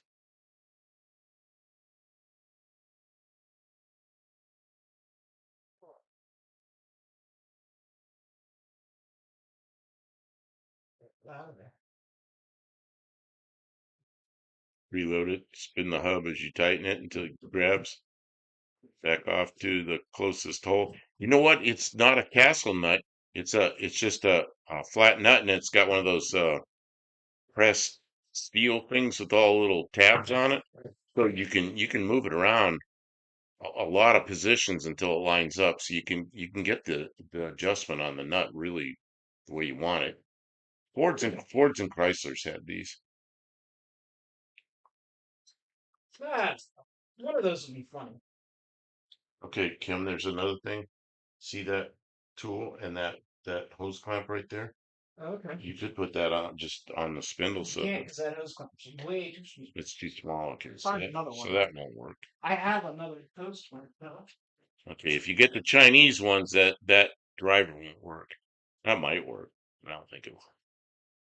Oh, it's working. Might just work. Let's see. Okay, now they know how to do it properly, so I can say, That nut driver, I got that. I know when I got it. I got it in 1975 when I opened up the radiator shop, okay, and I bought a set of nut drivers. So. right on the set. Have you ever had a castle nut that just won't line? Have you ever had a castle nut that just won't line up? Well, instead of worrying about it, just use yourself a hose clamp.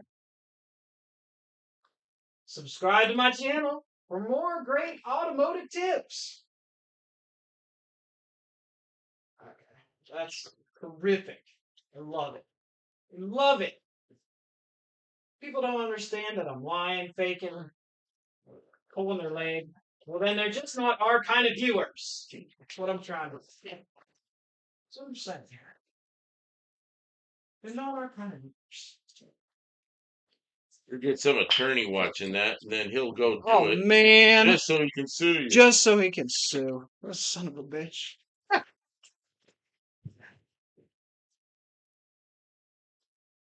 All right. We have it set up. Castle nuts lined up. Oh, it's like ASMR. Check that out. Beautiful. Then we pull this up and we get our wire cutters. Where's our wire cutters? Okay.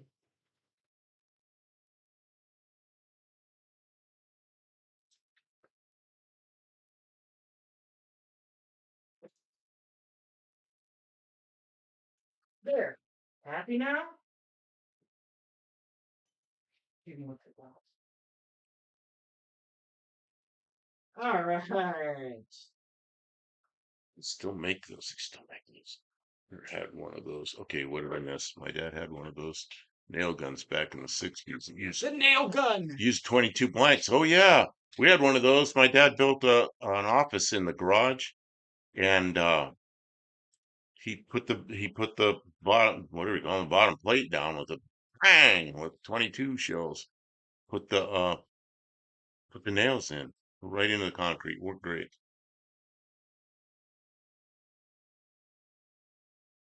Yep, exactly what it's for laying a base plate.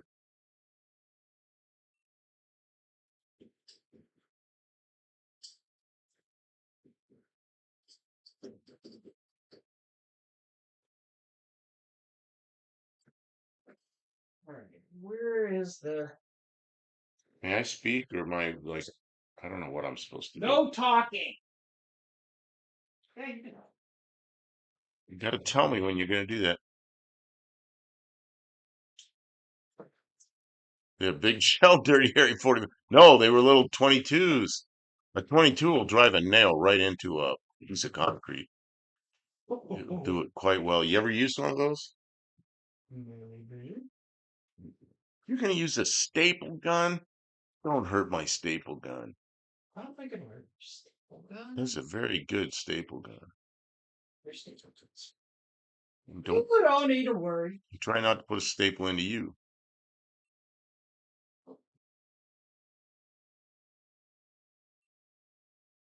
You don't need to worry about the staple gun.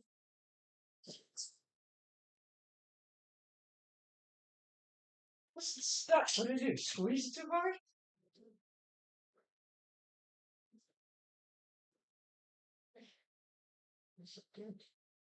Oops. All right.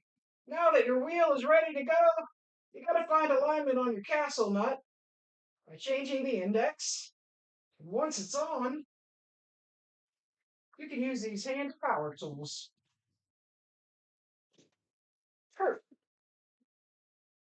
It actually worked.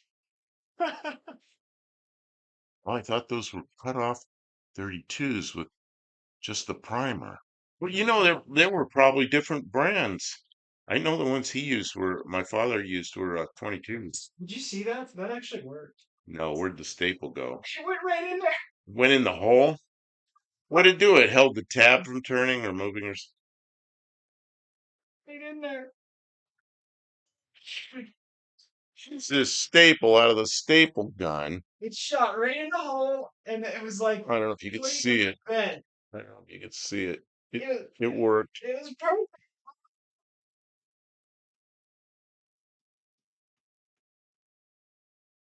Funny as hell. All right. Y'all never just.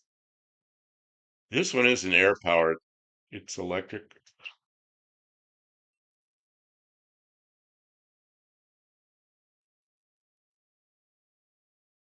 It's warm. It's warm. But it gets warm with gas. Is that Ryobi staple? It's called an airstrike. Man, it's got a flywheel in there and it spins that flywheel up and nothing stops that staple. I mean, it'll go right. You can turn it up and down. If you turn it up all the way, it'll put the staple all the way through the wood and out the other side. It's amazing.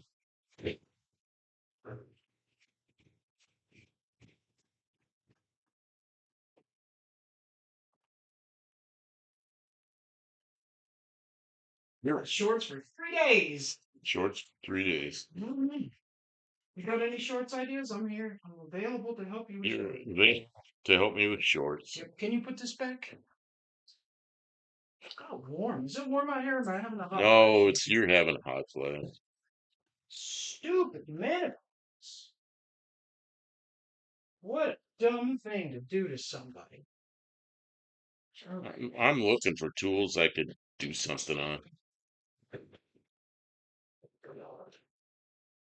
I want to do these brake tools, but I really need like a front brake. I don't want to take apart your Dart though, but I guess we could. I mean, I gotta take. Oh, this one here. Yeah. Do you want me to And take it? that won't be a short because I can't take a brake apart and get it back together in 60 seconds. I mean, if I did, that would be like some kind of race. I have to do a little longer video on that. One of those air power spread guns. Okay. I have one of those staple whackers. You just kind of smack staples with it. Pretty satisfying. Oh yeah, for roofing. We're back. We're back. We're back. Go on. Time's it getting to be. Oh, I don't know. I think we've been going a long time. There's still So people in there watching. there's a few left, not many. Okay. Why don't we wrap it up? Yeah, it's almost 1 o'clock in the morning. Oh, good God. Let's be done. Guys, we really enjoyed you being here celebrating our accomplishment, hanging out with us while we make crazy, stupid shorts. Yeah, thanks.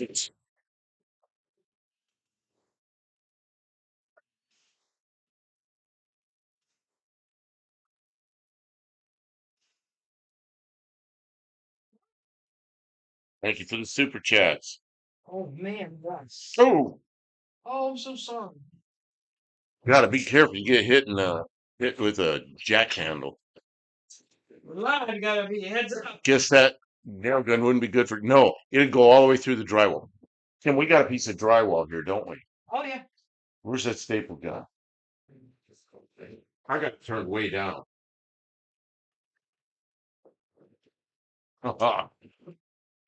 Here, This is a here. request. Point This is a right here. request. Okay, over here. Careful your foot. I don't see a staple. Oh, look at that. Paper stopped It it. came all the way out the other side. All right, everybody's taking off. We had to try this. Planet X. Get somebody new in here, Planet X, and we're Welcome, leaving Planet already. X. We are leaving, but we'll be We back. usually do this about 10 o'clock in the evening, Central Time in the U.S. I don't know where you are, and then we wrap it up after a couple hours. And we're That- always on Tuesday nights at 7 Central. Tuesday night, 7 Central, we do a few hours, and then if we're in the shop, we just turn a live on to have fun. So thanks everybody for being here, and Kim, you gonna say goodnight? Good night, everybody. Goodbye. I can't read that. I can't even find the cursor. I don't know how to turn this off. Okay. We'll see you next time.